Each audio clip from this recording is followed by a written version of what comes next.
crazy, Malin.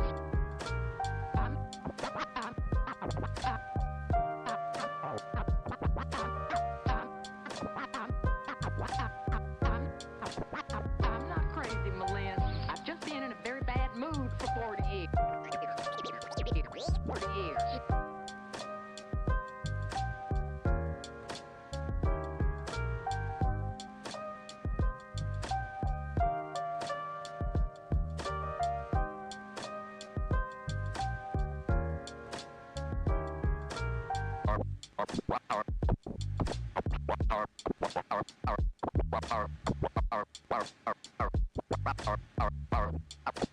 Carpe diem.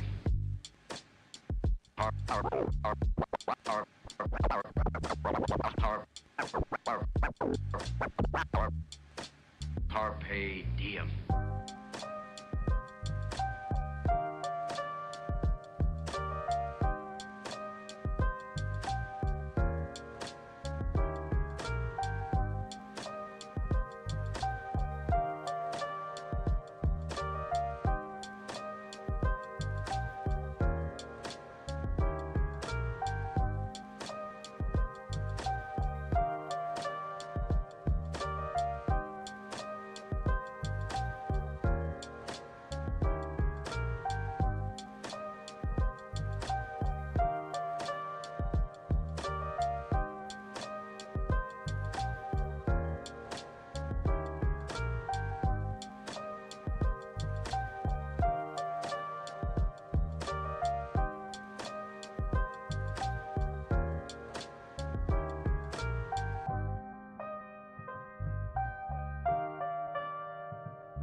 Got lots of love. Got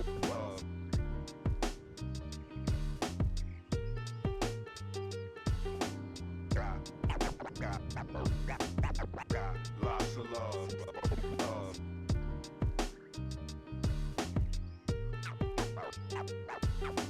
Got lots of love. Love.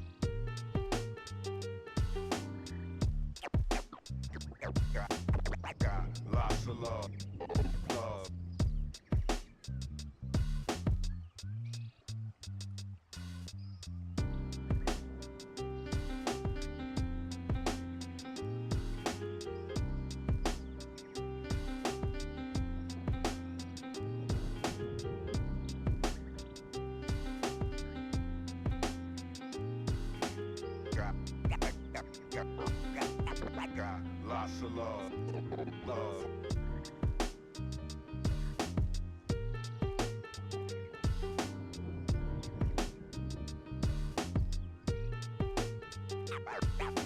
Got lots of love. Love.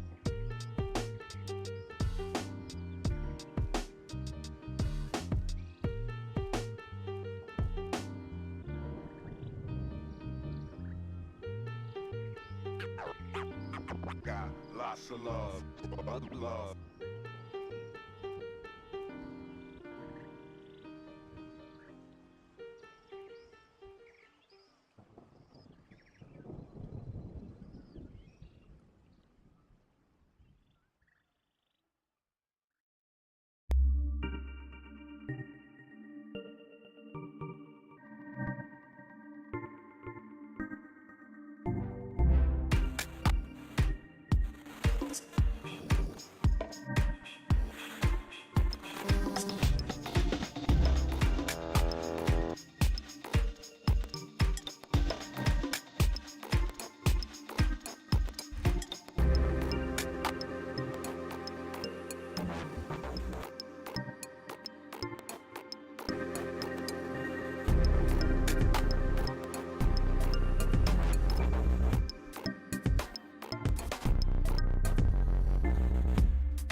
Let's have a bit of fun till I downfall.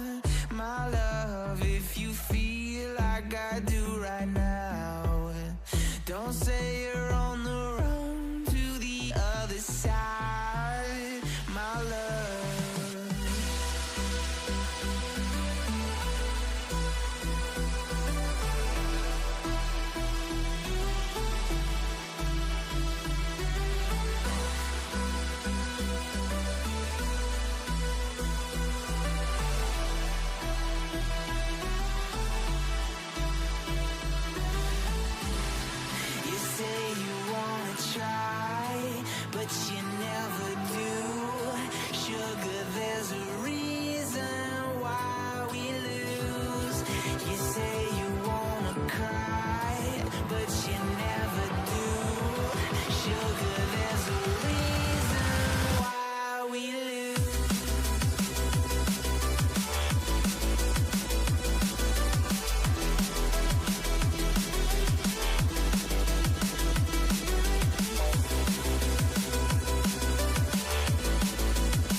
Let's have a bit of fun till I downfall. My love, if you feel like I do right now, don't say you're on the run to the other side, my love. You say you wanna try, but you never do. Sugar, there's a reason why we lose.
Hello, everyone. Welcome back to the Overwatch Goats tournament, brought to you by the Console Gaming League. I am Joker's Ransom. He is Chef Billy, and we're here for the NA portion of the tournament. This is Groups Day 1, and we've got a banger of a matchup to start it off here, Billy. We've got Redbird Esports versus Crazy 88s. Now, obviously, this is not the Redbirds of old, but still a very, very good roster, Billy. Why don't we take a look at them first here?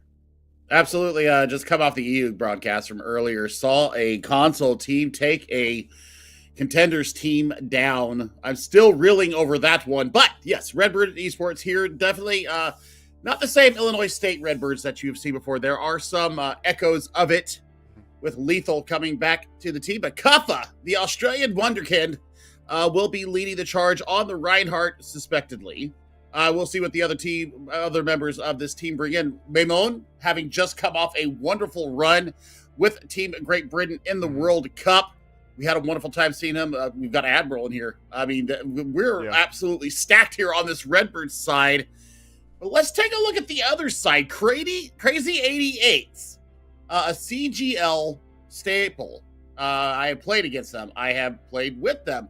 I have casted them. I've had a wonderful time with them. And I tell you what, this is going to be a lot of fun here for us. Ricky and Thunder and Smurfyx and Ryan Guy actually showing up here, one of our favorite people. Yes. This is going to be a lot of fun, my friend. One thing I will say is Smurf is not playing two roles. I guess our sheets messed up there. That should be Bolton Cake there playing on the Zen or Ana. And actually, let's talk about that here, Billy. We can only play a certain amount of heroes here in said Goats tournament. And, well, those are Ryan or Winston, Diva, Zarya, Lucio Brig, and then that flex support can be changed between Ana, Zen, or Moira. But again, these top teams will probably be sticking with the Zen just because of that damage. The damage boost that Discord Orb can just so provide. Well, it's also about surviving the Grav bomb combo as well, and also being able to bail out if you just get caught into a Grav. I mean, Sound Barrier is good, Rally's good, but really Transcendence is the one that's the kicker in that composition. So also, I mean, it's extra DPS. I mean, if you're able to sit behind your Lucio and Brig and just lay in volleys, you're going to build Transcendence up in a hurry. So that's what we're looking for here today. So we've got a set map pool here. This is round number 1. So going back to what we saw this morning, we're going to be starting out on Lijiang Tower here in round number 1. This is a crazy first round matchup. 150 teams, Joshua, across all of our regions here. This is going to be a lot of fun. We know that Lijiang Tower is a lot of fun for Goats, especially. Saw it earlier today. I got to see Control Room. And I got to see it was Night Market, so I'm kind of hoping to see Gardens here just for the variety for myself. But for all involved here, my friend, this is going to be very interesting to see who's going to be able to come out on top. Is it this hodgepodge Redbirds Esports team, or is it the team that's got a lot of synergy through the MTT and also through a lot of off-season tournaments here, Joshua? It is going to be really hard. I mean, obviously, Mr. Murphy X is going to have a very tough time to deal with Kaffa. We're talking about, I mean, that's been a staple name in Tier 2 for a while now, Billy. I mean, it's going to be pretty difficult. And then, I mean, obviously, as well, Admiral Admiral Raptor, obviously, literally Owl talent. This is the first time we're having Owl talent in in CGL, and we almost had, I will say this, we almost had Timeless in the tournament, but unfortunately, or fortunately for the other teams, CGL had a 2-player Owl minimum, and the entire Timeless squad was Owl, ex-Owl. So yeah, unfortunately, they could not join us in this tournament, but still, we've got a lot of banger teams here with a lot of Owl talent and a lot of upper tier 2 talent as well. It should be such a fun 2 weekends here. Yeah, I mean, you've got Collegiate, you've got Tier 2, you've got Owl, you've got the best that the CGL has brought to the scene. Mm-hmm. I mean, this is like, it's almost like a moment of just joy here You and I have casted CGL for years. I've been casting since 2018 here in the CGL. And this is just the cream of the crop here of all the talent as we start out here on Control Center.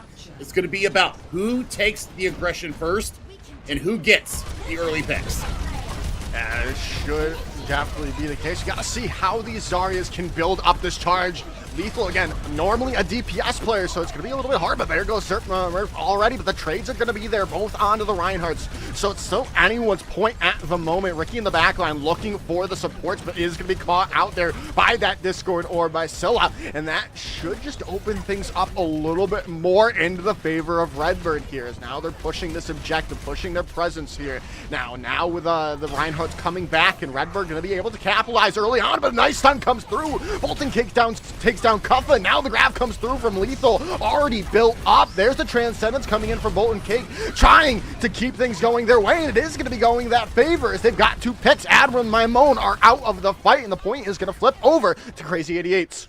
Yeah, it just depends on how long they stagger Aerial here on the D.Va. This is beautiful work there. We saw it earlier today, where sometimes they'll just let the D.Va get back into mech. That's an early grab! Early grab, and the Transcendence from Scylla is not going to be enough to save Lethal in the meanwhile. So that's just going to be a first reset coming out from Redbird here. I mean, Maimone here, known as a DPS, playing the Brigitte here, so they're definitely looking to get aggressive with this support player. And I'm telling you what, Ricky has the ability to stop all the aggression right now with a well-placed bomb.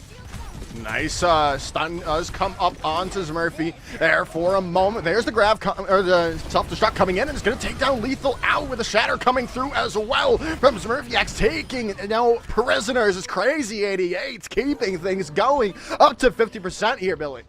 I mean, they got control of the choke point here, and that's exactly what you want to do. You want to be aggressive. You want to take the fight to Redbird. Redbird might be feeling a little bit of that lack of synergy right now. I know that these are a lot of EU players and a lot of OCE talent here, and Kuffa bringing his wares to that. But the bomb comes out in the back line. They got to be careful. Yeah, self-destruct does come out, but Kuffa's taken down immediately, burned through. And there's the grab coming in from Melophobia, taking the rest of Redbirds and sending them packing back to spawn here as Lethal's fallen down by a Rhine guy there. As we're going to see as Aerial, too, is able to get back to spawn. Well, I was expecting to see a Gold Star lick the spawn door and see what you can get out of it. Shatter's going to be available to both Reinhardts here in this fight. The Transcend is still available to Bolton Cake. You're going to see dueling Transcendences come out. Ooh, Shatter comes out, only going to find Kuffa. There's the grab coming in from Scylla like you were talking about, or sorry, from the Transcendence coming in from Scylla to keep things up and healthy. Now Shatter in response, there, and can they find a pick? No, they cannot. Thunder finally going to be going down here. Maimone opening it up, and they're able to take Melophobia, who is so high charged. It's a perfect pick coming in from Redbird, and that is going to be that. They are going to be able to take it back at the 11th hour. So, I mean, I think that for this next fight here for Crazy 88s, I think you take a dry fight here. You don't really invest anything. Try to build up your off-tank ultimates. See if Smurfyax can get another Shatter online. I mean, Kuffa with that 4-man Shatter in the previous fight really did set the stage for the aggression coming in. As Smurfyax comes in and looks for the play, but Ryan guys fouled out early on. Lethal with that beam just does so much damage, taking out the supports. Now the Shatter coming in from Smurfyax, trying to turn it around. They find Maimone out, but the grab is eaten up by Aerial too. Now the grab coming in response from Lethal to wrap things up in their favor. The Shatter comes out, not going to be able to find anything. Kuffa still staying alive thanks to that beat coming in from Admiral, taking them back. But now they have their on the back foot here now, Billy. As Crazy 88s are coming back with this self-destruct. They've got the Transcendence as well. There it comes out from Ricky early on. It's going to take Scylla out. Now the Transcendence comes out from Bolton Cake. This is where Crazy 88s need to take the fight, and Kuffa goes down. This should be all Crazy 88s needs to win this first round of Lijiang Tower. The self-destruct comes through, but Thunder and Bolton Cake are now down and out. Redbird might have enough to stave off this aggression from Crazy 88s as Lethal pops the the Graviton Surge, and that's just going to be enough to hold on yet again. Well, it's going to be about a sound barrier and a Graviton Surge coming in from Crazy 88s as we see Redbirds flip that over. I mean, kind of a Hail Mary self-destruct from Aerial gets the job done. And that was absolutely picture perfect. They keep themselves here in control center. And now we're looking for the battle. Who's going to get up to the... I mean, we need an Admiral to really theoretically get up to the sound barrier like right now. And they're going to go ahead and bust this rally into the fight. Yeah, rally comes in early on. There's the slowing coming in from the unfortunate... well, I mean, that's just how things have to work. But Ricky comes in, Kuffa goes down, and now this is looking good for 88 to come back. This is last fight territory, and Silla's falled out and out now with the self-destruct out from Aerial 2. Not going to be able to do anything. Thunder finding that pick on Admiral, and that is going to be that with Mamone falling as Crazy 88 to take round number 1. So you might be asking, why did the screen all of a sudden get so slow? That is because there's a lot of stress on the server, and we will see that periodically slow down if it does happen to go that way. But I mean, Ricky and company are getting the job done. The real battle that we've been seeing is these self-destructs coming in from the Divas. I mean, I'm happy for it. You know, I was calling with Hunter this morning, and we saw a ton of self-destruct kills. The tank synergy is back, baby. That's exactly what we wanted as we head into night market.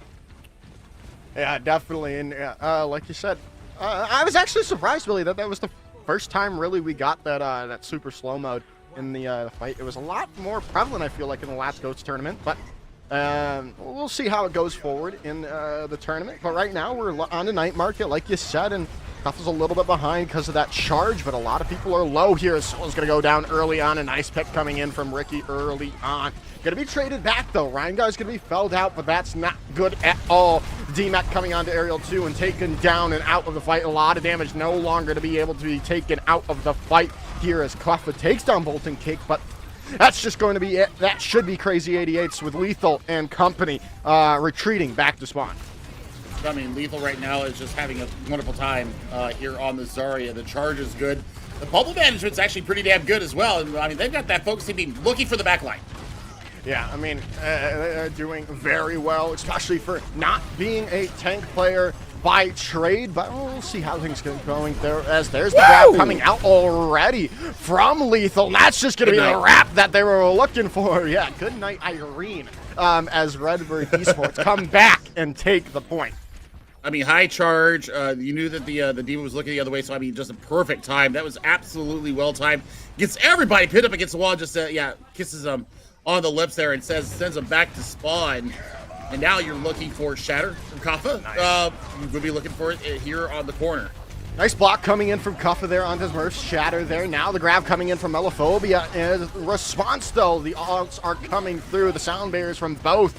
As now Lethal's almost up to another Graviton Surge as well. Now with the self-destruct coming in to get Aerial or Ricky back into their mech there, as Kuffa's got that Shatter available, but there's the Graviton Surge. There's the Shatter coming through, knocking them all down there, Billy. Kuffa going wild with a hammer, taking them down as Redbird keeps things going their way, 40% in counting. I mean, Kuffa just gave him a big old g'day there and let him have 5-man Shatter. Bolton Cake, the only one not affected by it, and the cleanup was absolutely picture perfect. The good thing for them also is that they held on to Transcendence through all of that garbage that was thrown their way. They were able to hold on to what I consider the most important ultimate here in mitigating a lot of damage coming in for them, and that is the Transcendence. Now they've got the self-destruct to get themselves back in the milk as well.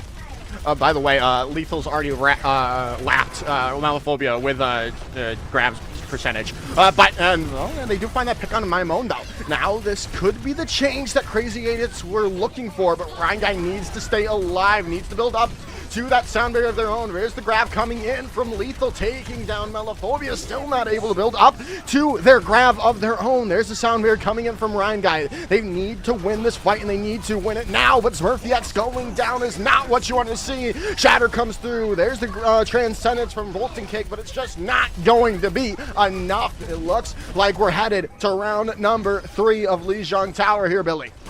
Yep, we're going to get to see Gardens for sure now. And, I mean, this is absolutely picture perfect from the Redbirds, Illinois State's team, bringing it to fruition. We're going to get the penultimate map here in just a second, but I tell you what, the big thing that they really did there is they made sure that their Zenyatta was basically covered at all times. And also Kuffa just went absolutely freaking ham. And Lethal's having a fantastic time on the Zarya, getting that charge, keeping it around the 70% mark. Didn't see very much out of. There's that 5-man shatter that I absolutely adored.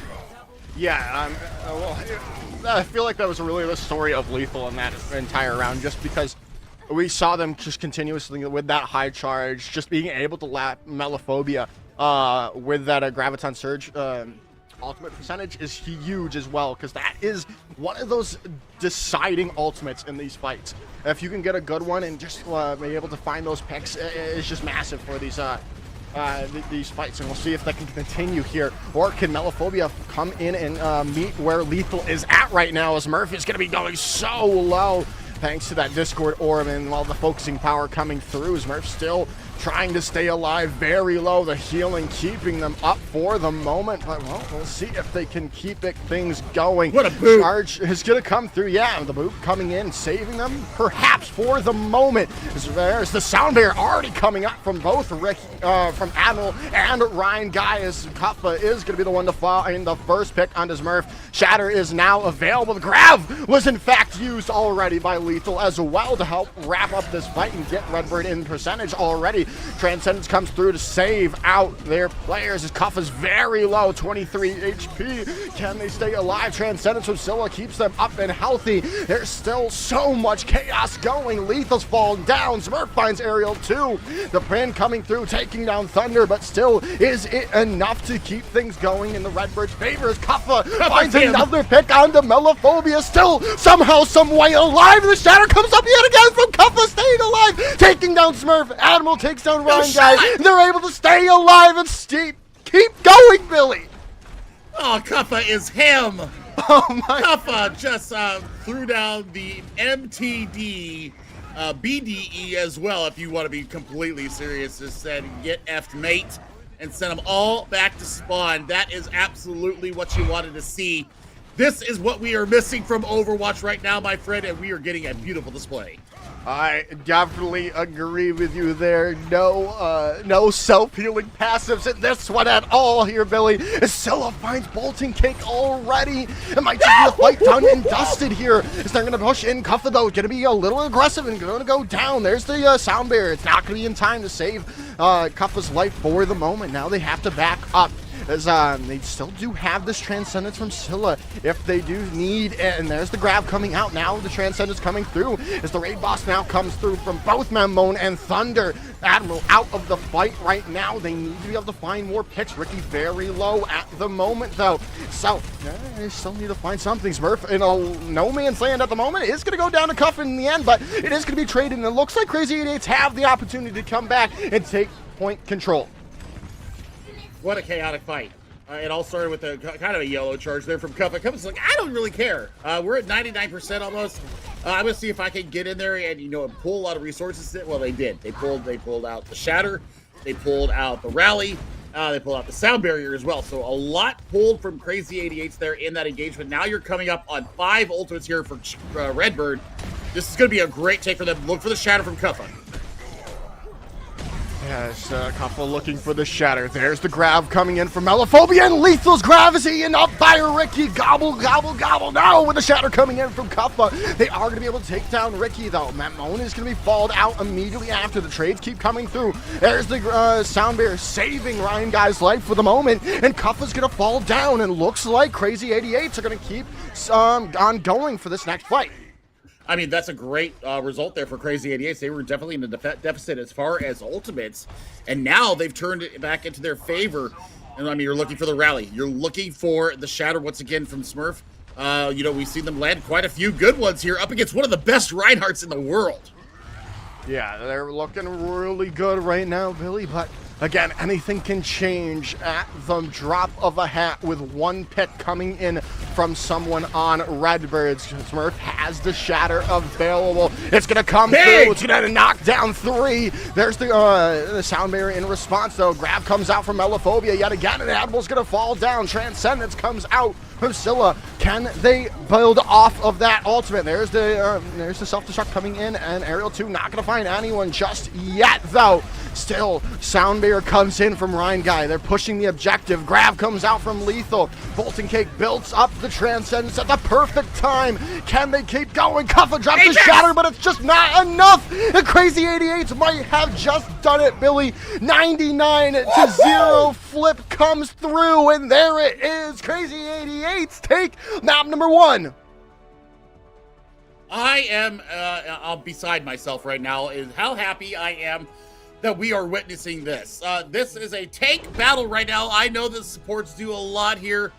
Oh man, I mean Bolton Cake is kind of my dark horse favorite right now.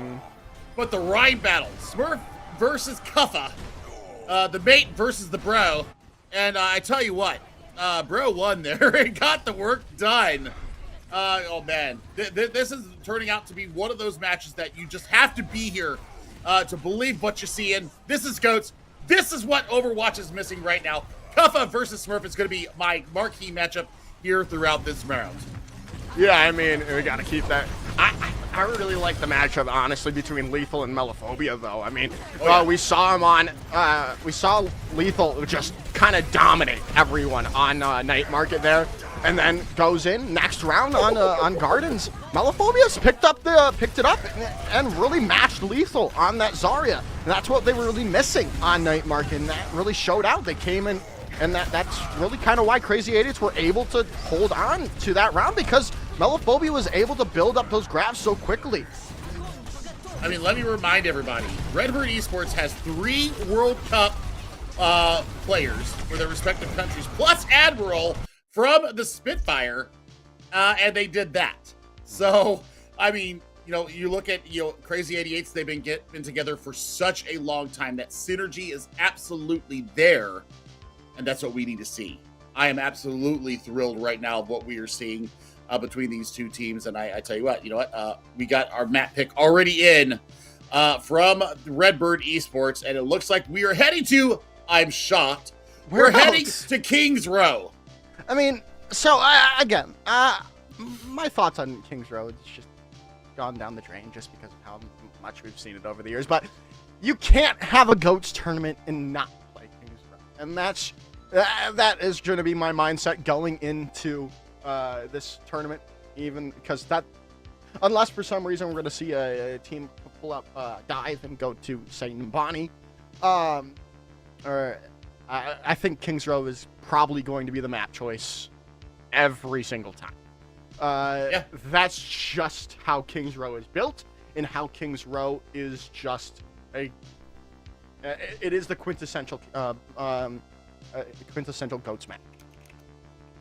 Well, we'll see how it goes down. Yeah. I mean, I've seen, teams today, they got beat up on Lijiang, or made it very close at Lijiang, just got absolutely crap the bed as far as their either attack or their defense here in Kings Row. So we'll see how this is going to go down for them. I think that it's all about, once again, GOATS is such a game of order of operations and cooldown management. I think that this is where I think a lot of us learned how to take a true brawl and be able to go in and know, hey, I got to save this for this. I got to save this for this.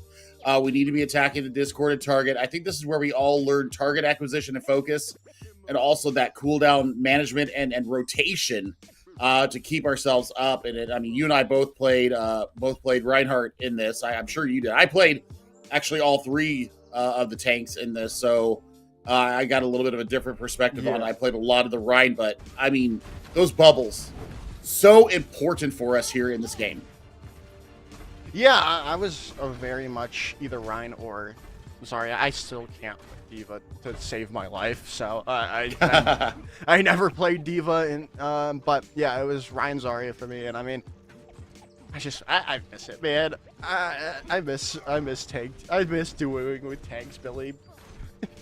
It's what our game is missing right now. I'm telling you, you could fix the whole game of Overwatch 2 if you just gave us back our off tank, and I think that it would be back to being good.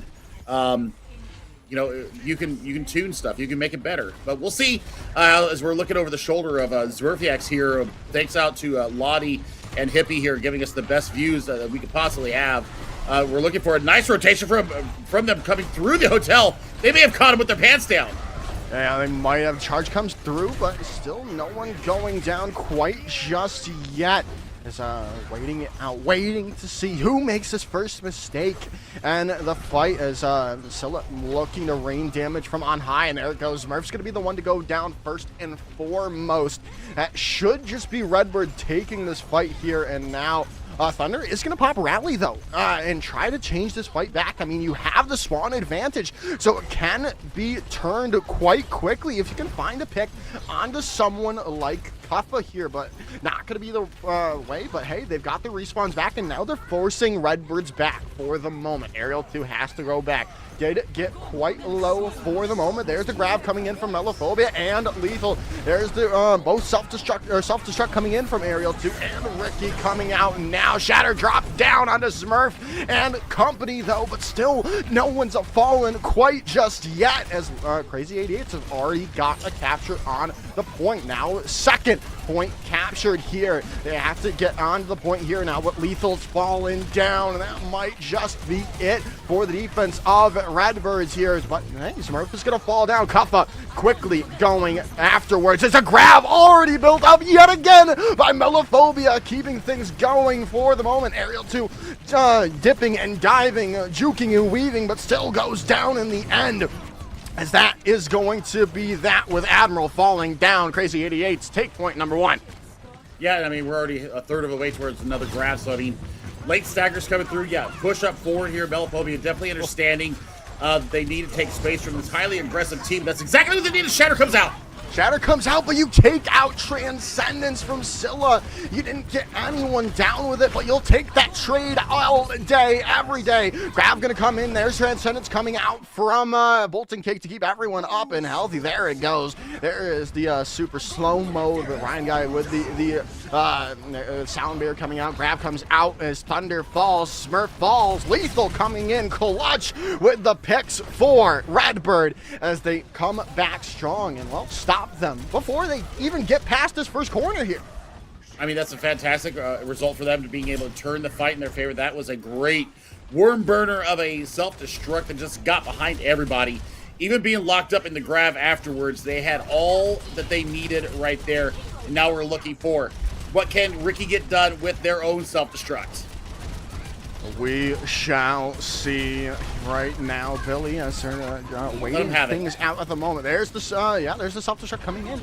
Can they find someone? No, they cannot. Grab comes out and Cuff has found Ryan guy already.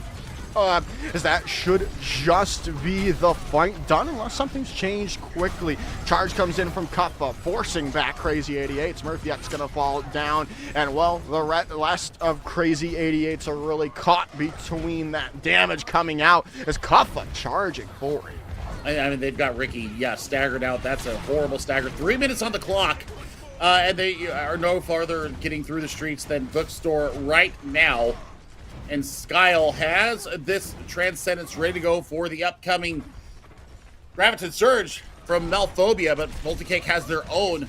Ryan Guy's kind of been playing a little bit on the knife's edge here and has been burned a couple times, but they have earned their next Sunbury ready to go right now. Shadow did connect to Ricky, but there's the sound barrier coming in from Ryan Guy. Grab comes out from Lethal in response to try to stop this place going in. There's the self-destruct coming in over the top from Aerial 2, but not. Oh, it is gonna fight too. They go down. Ricky's mech falls out as well. A nice play is coming in from Aerial 2, and that is going to be that. Crazy 88 set packing yet again. Yep, I mean, this is absolutely perfect counterplay to the aggression that Crazy 88s are bringing out. I mean, every time that we've seen a grab come out, we've had Aerial 2 coming in behind it with a self-destruct. What a perfect counter to the aggression coming in from Crazy 88s. Redbird Esports definitely feeling a sting of losing Lijiang Gardens there, so we'll see how they are able to address this next push. We shall see here, Billy, as now the push comes in, and Smurf and Ricky have the Shatter and the self-destruct available, and there it comes through. 3 go down. Kuffa trying to save face, tries to take some people out, but Kuffa goes down in the end, and well, there goes the rest. The team kill comes through from Crazy 88. Finally getting some cart progress. That's exactly what they needed. And that shatter was everything that they needed to do. They needed to get that down. The shatter goes through. They get blocked. No bubbles. No shield. Bye-bye. Back to spawn. Now, there's going to be a chance for a recontested. Ryan Guy gets taken out again too far forward. Yeah, Skyle with a nice pick onto Ryan Guy is going to be huge. No more speed boost available. Transcendence going to be invested, though, by Bolton Cake. Is now, with the grab coming out, they're not going to have anything to save them from the onslaught of damage that comes through from Redbirds, as that is going to be that. 45 seconds to go as Redbirds look to stop them on point 2. What even was that Transcendence, though? Bolton Cake may have fat fingered that. I'm not sure why we pressed that so early, especially when you had to know that that Lethal had the Graviton Surge ready to go.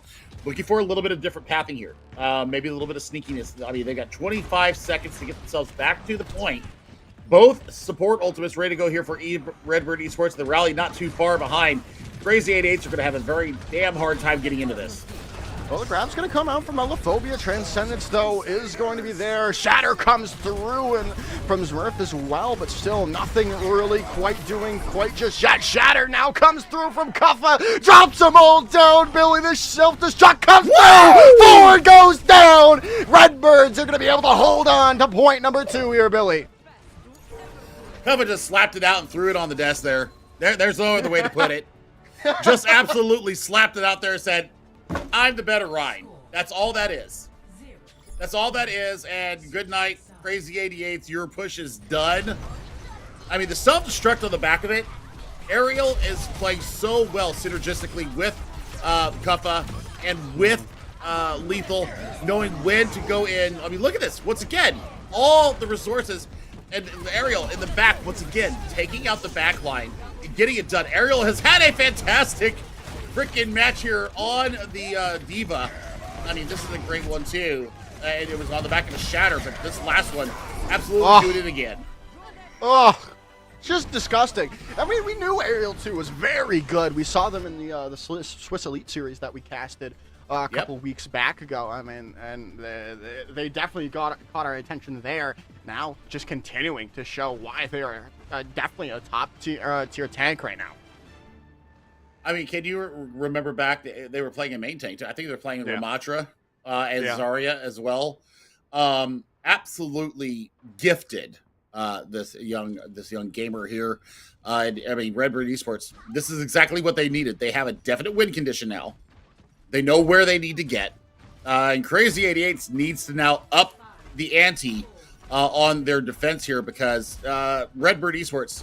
I mean, they were playing with their food at points. Yeah, no, definitely. This is going to be definitely a tall task to have and for Crazy 88s if they want to get this win done here and now. Or are we going to be headed to Assault after this, Billy? That's the question on everyone's mind, and we'll have to see in a few short moments while these fights are breaking out, as Smurf is kind of getting separated at the moment, going down so low. That should be Discord orb. Yeah, it should be it, as now the rest of Crazy 88s are being sent hacking to their spawn, waiting to regroup with Smurf. They might have an opportunity, though, here, Billy, to get back. No, never mind. Sorry, Ricky's DMAC match. Yeah, I wouldn't expect them to even try to recontest this, honestly, unless you're looking for like a Lucio touch to get everybody back. But I think that you take your chances at Bookstore, because you're going to have a full 6 here.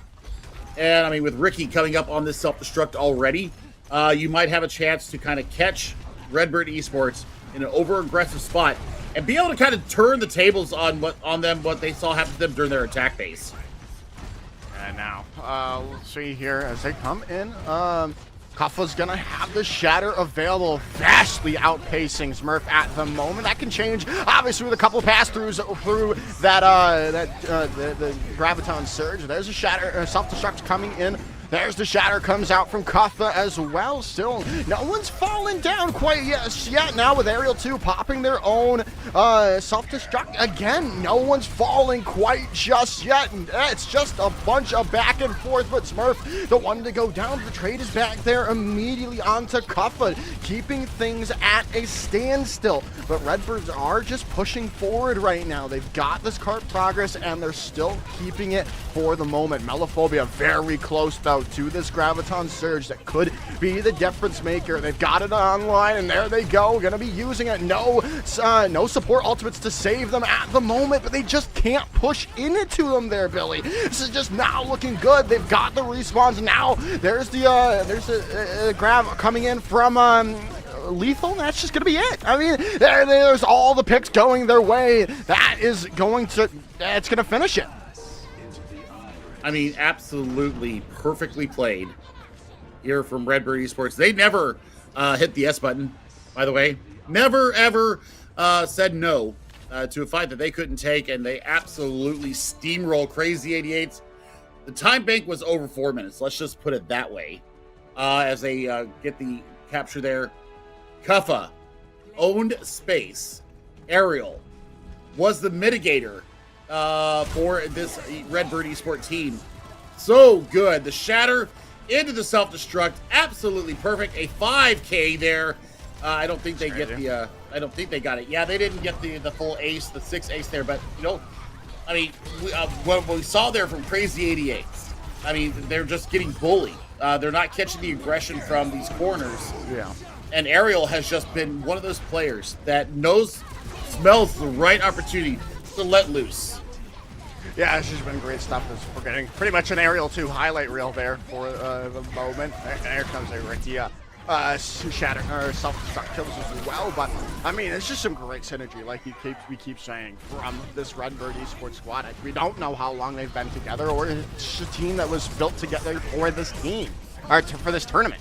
But it's looking like they've been playing for ages together here, Billy. Yeah, I mean, this is.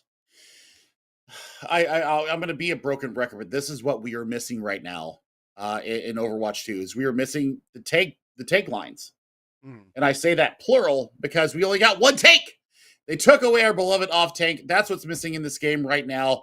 Now we're waiting for the Crazy 88s map pick. It's going to be Assault 2CP, and we're going to somewhere we haven't been today. We are going to Japan. Yay! I love Hanamura. It's just such a pretty map. Dronamura? Well, that's just like any assault map. I mean, but I really do like this map. I'm excited to see its iteration of whatever the new game mode they're coming out with. Flash? I forget what it's called. I can't remember what it's like 5 CP pretty much, right? Yeah. But I'm excited to see how Hanamura coming back into things. I mean, it's this and Suravasa probably are the two prettiest maps in the game, in my opinion. So it's nice to come back into this. But with the nature of 2CP, we are coming back into, like you said, Dronamura. This could be a very long map, or it could be a very short map. We could be seeing no one cap a point, or we could be seeing 6 points captured. I mean, we saw it in the last match of EU this morning. We saw them go into extra innings. There was a 3-minute time bank difference between MME Overwatch and Sheer Cold, and Sheer Cold ended up losing, having that 3-minute time difference because the 2CP curse reared its ugly head. Yeah.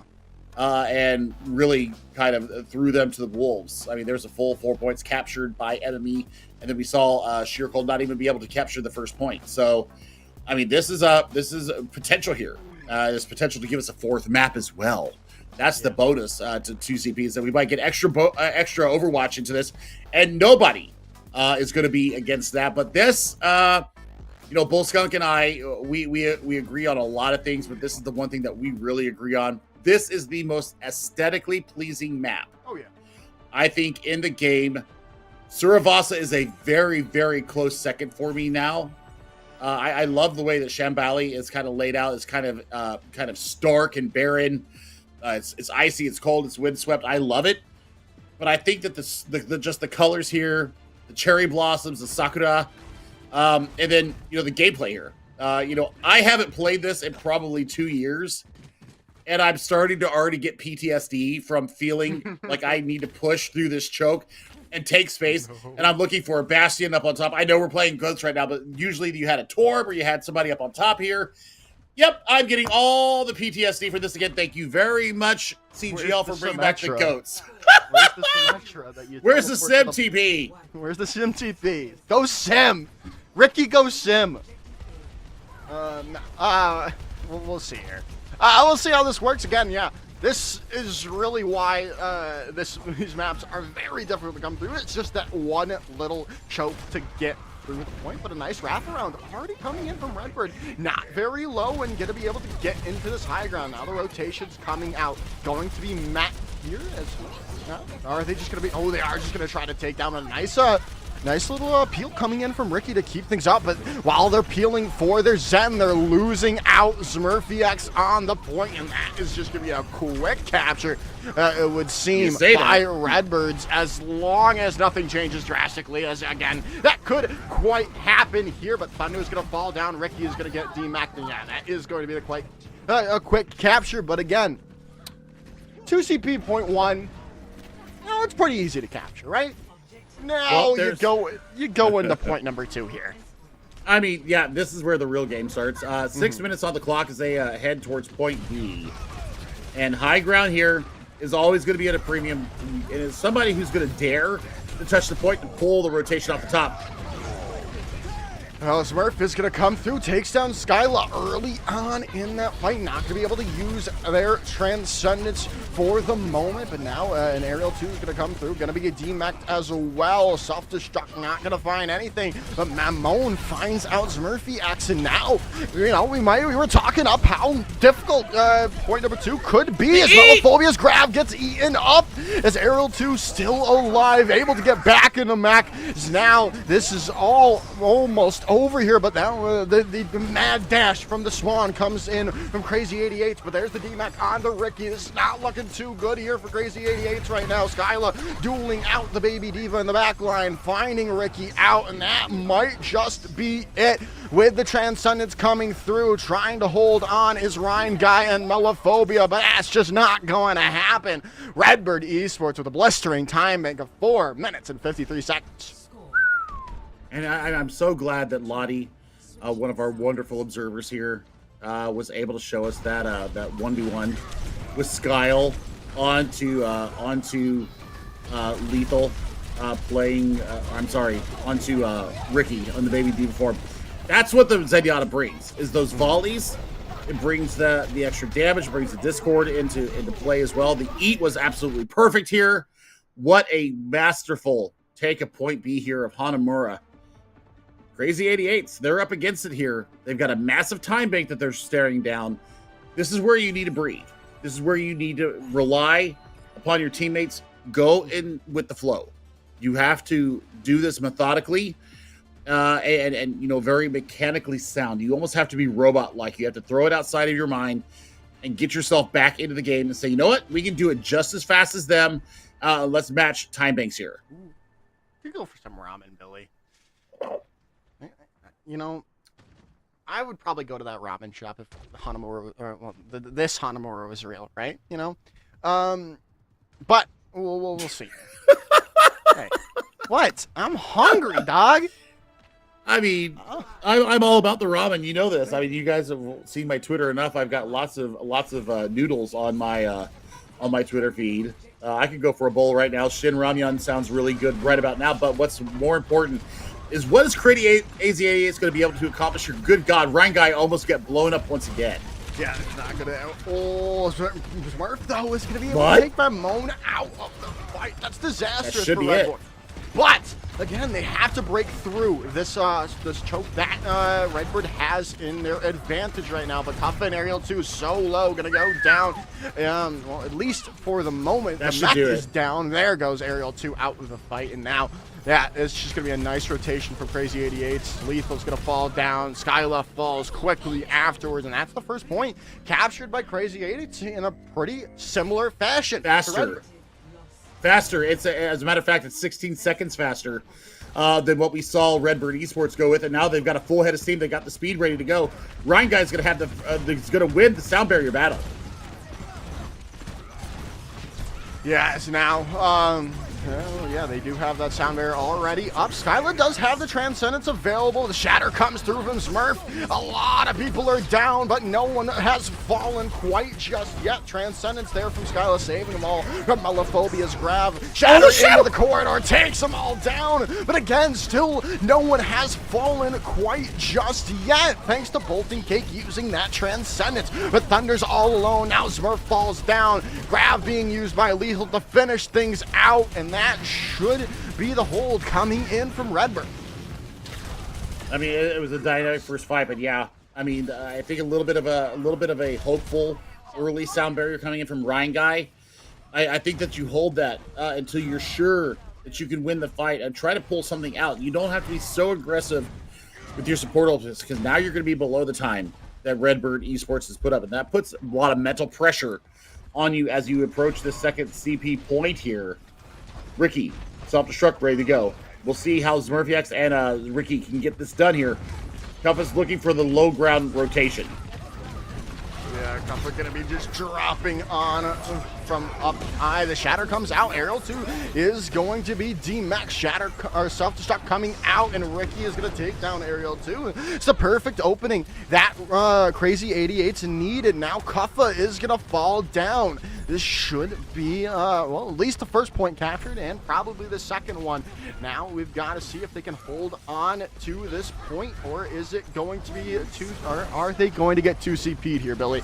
That is the question at the moment, but right now it looks like Crazy 88s are going to be able to complete this for second point in their favor, as they're just waiting out the respawns. Lethal very low, not going to be able to touch it. In the end, Crazy 88s are able to capture.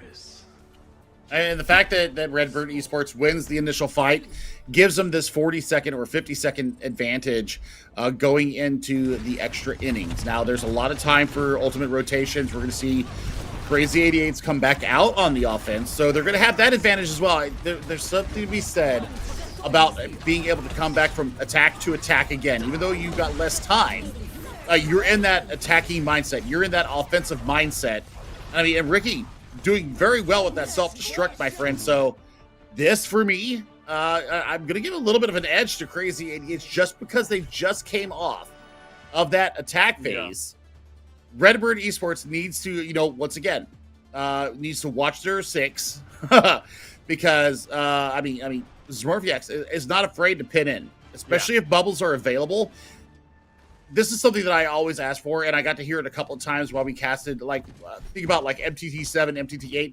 We got to go a couple of times into their voice chat and listen to their comms. I would love to do that right now. Hear what these two teams are sounding like. That would be, oh my god. I mean, it might be a misophonia warning for a lot of people, but for me, I would be absolutely over the moon. Yeah, I Overwatch comms scare me. Just solely because you never know what's going to be said. Oh god, I don't want people to get canceled for just commenting. Oh Jesus. Surely, hopefully none of them would be saying things, but hey, who knows? I'm not making any claims.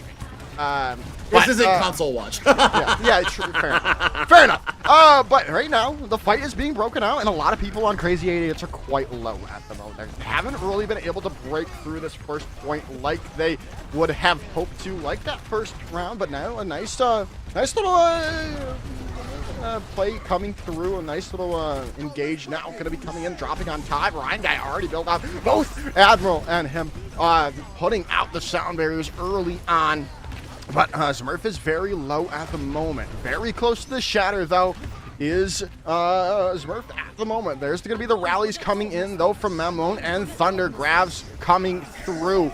Can someone come in with a play? Then no one's falling down quite yet. Aerial does! Aerial 2 in clutch with the self-destruct, taking down Thunder and Ryan Guy. And that might just be the nail in the coffin for this attacking phase of Crazy 88s. C'est juste un bon parfait explosion du mec. That is a perfect self-destruct coming out from Aerial. The Swiss is absolutely dealing the damage onto them and getting it done. And now we're going to see what Crazy 88s have. 23 seconds. Ricky does have their self-destruct available. We'll see if they can get anything done with it. We shall see, Billy. We shall see. Kuffa has the self-destruct shatter available coming in. The self-destruct just on my mind, but a nice play coming in. Ricky trying to get into the back onto Skyla here. There's going to be Kuffa taking Smurf out of the fight, and the Sound Bear saving Skyla for the moment. That should just be it with Ricky getting D-Macked there. Thunder falls down. The rest of 88's trying to stay alive for as long as they can, but it's just not possible. Overtime bars ticking away. Aerial 2's self-destruct in celebration. The overtime bar goes down, down, down. Redbird Esports hold on point number 1. You know what we saw in the first round, we didn't see here when they had 2 minutes on the clock. Breakneck speed, a willingness to just press the point and take the advantage as they could. If they would have played like they played the first round, I think that they get on the point and at least make this a competitive 2CP here in the extra innings. But the same could be said now for Redbird Esports. Are they going to play it just as safe and, trying not to lose? We have the very real possibility that we're going to go to a 4th map here. There is a 50-second differential between the two teams, so there might be time for 2 rounds of ultimates depending on how fast they generate. And when you've got people like Kuffa, Lethal, and Maimon, the Welshman, has been generating these rallies faster than Lickety Split, and so we'll see if they're able to do it again. And Kuffa's not going to. There's no brakes on this Australian tank. I have had many interactions with him, and he is one of the most hilarious people I think I've ever interacted with in the Tier 2 Overwatch World Cup scene. Just a genuine lad. There's a word that I would call him very funnily out from the Australians, but I can't say it on broadcast. But he knows that he's one of the best ones. And yeah, I love seeing him play. This is why I do this. Yeah, I know. I'm excited. Speaking of Reinhardt's, I love to watch Derpy later on tonight. Yes, I'm gonna love to see that matchup. Round number 4. Be sure to stick around for that. But a nice pick already coming through on the Bolton Cake. Yeah, it might just be over here. Admiral is going to fall down, though. But again, this is just going to be very difficult to hold on without that Zarya, or not, oh my goodness, Zenyatta at the moment for Crazy 88s. But a nice what? Kuffa is going to go down here, but a lot of people are low. Ryan Guy with the Sound Beer might have saved some time for the moment. Lethal's going to be using that Graviton Surge. Skyla's going to fall down. There's the picks coming in. Back from Redbird. Right now, Mamone has this, needs to get this rally up and ready, but no one's going quite just yet. Still, the trades keep coming through. Admiral's going to fall down. Kuffa's back from spawn, has taken Melophobia out. Bolton Cake down as well. Ricky just the last person left on the point, and there it goes. Redbird take the map and the series in a 2-1 fashion. I know this is your first cast of the day. This is number 4 for me, and I am absolutely over the moon. Admiral showing why they were such a talent in the Overwatch League. But man, I think Aerial 2 has to be my MVP for the match here. Absolutely stellar play on the D.Va across all 3 maps that we saw. And so for me, Aerial, we met them back in the Elite Swiss series there in the Overwatch Switzerland server, doing their thing over there. And man, just carrying on once again, Joshua, we are in for a hell of a day of GOATS action. We really are, Billy. We've got our next matchup already coming in. We've got that all sorted out ahead of time, so they don't start without us. But just these plays, they were just so many incredible plays coming in from everyone throughout this series. But the tanks obviously took the cake. We didn't see anyone at the levels of say Jonak or oh my goodness, Bedosian in the flex support role at the moment. But again, we could still see that going down in the line here. I think that tanks have become stronger because we've had to rely on our own withers to get us through Overwatch 2. Yeah. We've become stronger. We've become more flexible. We've become more aware of our position and not having that crutch of the off tank, as it were, or our main tank, as it were. But I mean, this is everything I could have hoped for in this GOATS tournament. This is now match number 4 for me.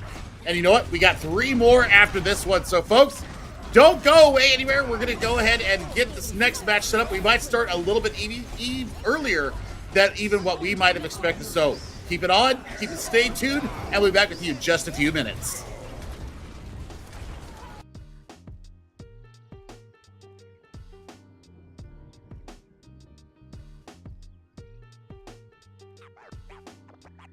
Lots of love.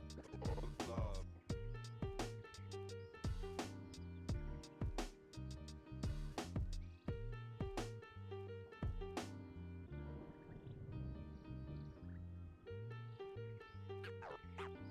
Got lots of love. Love.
Let's have a bit of fun till I downfall. My love, if you feel like I do right now, don't say you're on the run to the other side, my love.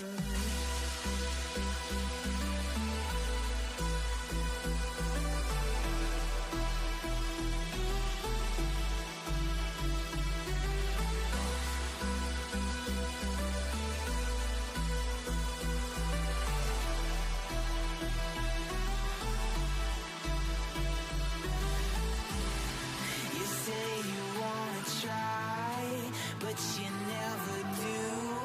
Sugar, there's a reason why we lose. You say you wanna cry, but you never do. Sugar, there's a reason why we lose.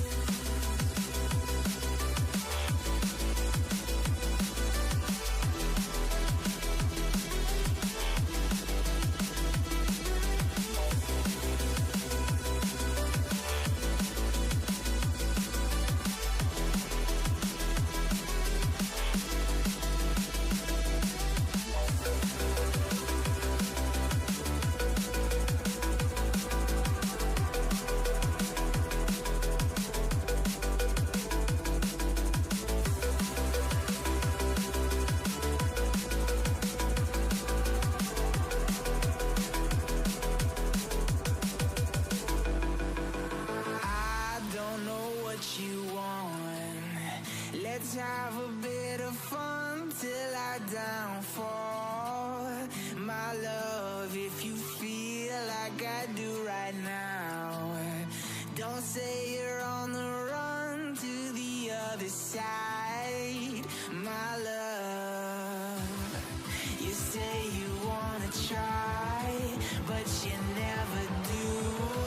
Sugar, there's a reason why we lose.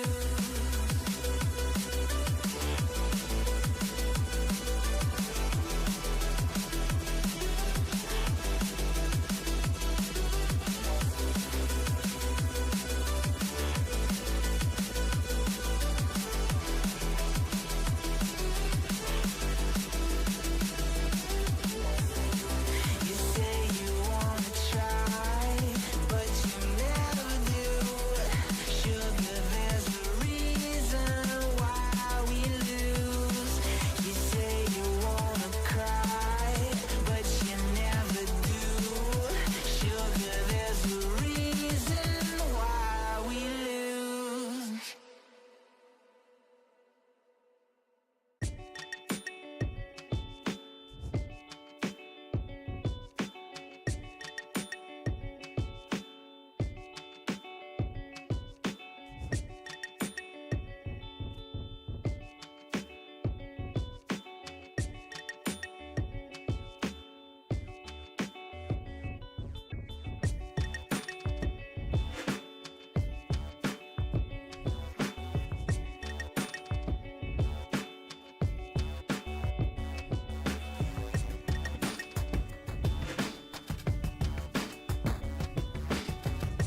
Hello, everyone. Welcome back. It is time to head into our second matchup of the NA portion of day 1. We've got the matchup between Iliad Zeus and Vicious Stingray here, Billy.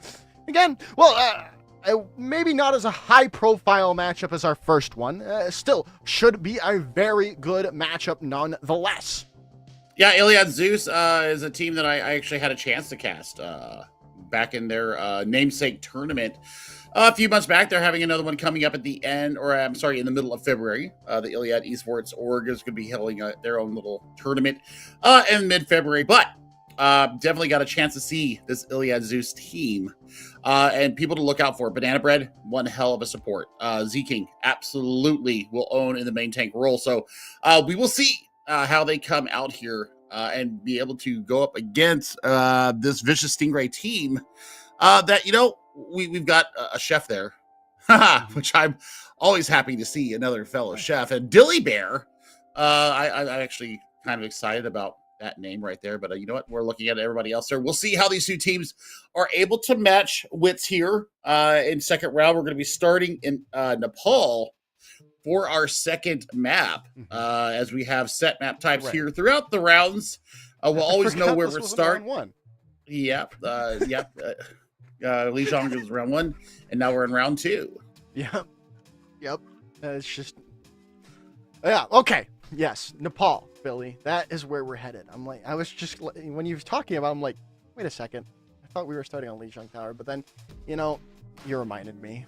We have set maps for each round. That's why you're here, to keep me in check. But I'm really excited to see Nepal again. I like this match, this map for Ghosts again. Maybe not Sanctum, perhaps, but the other 2 points, really nice for Brawl, especially if we head to Nepal Village.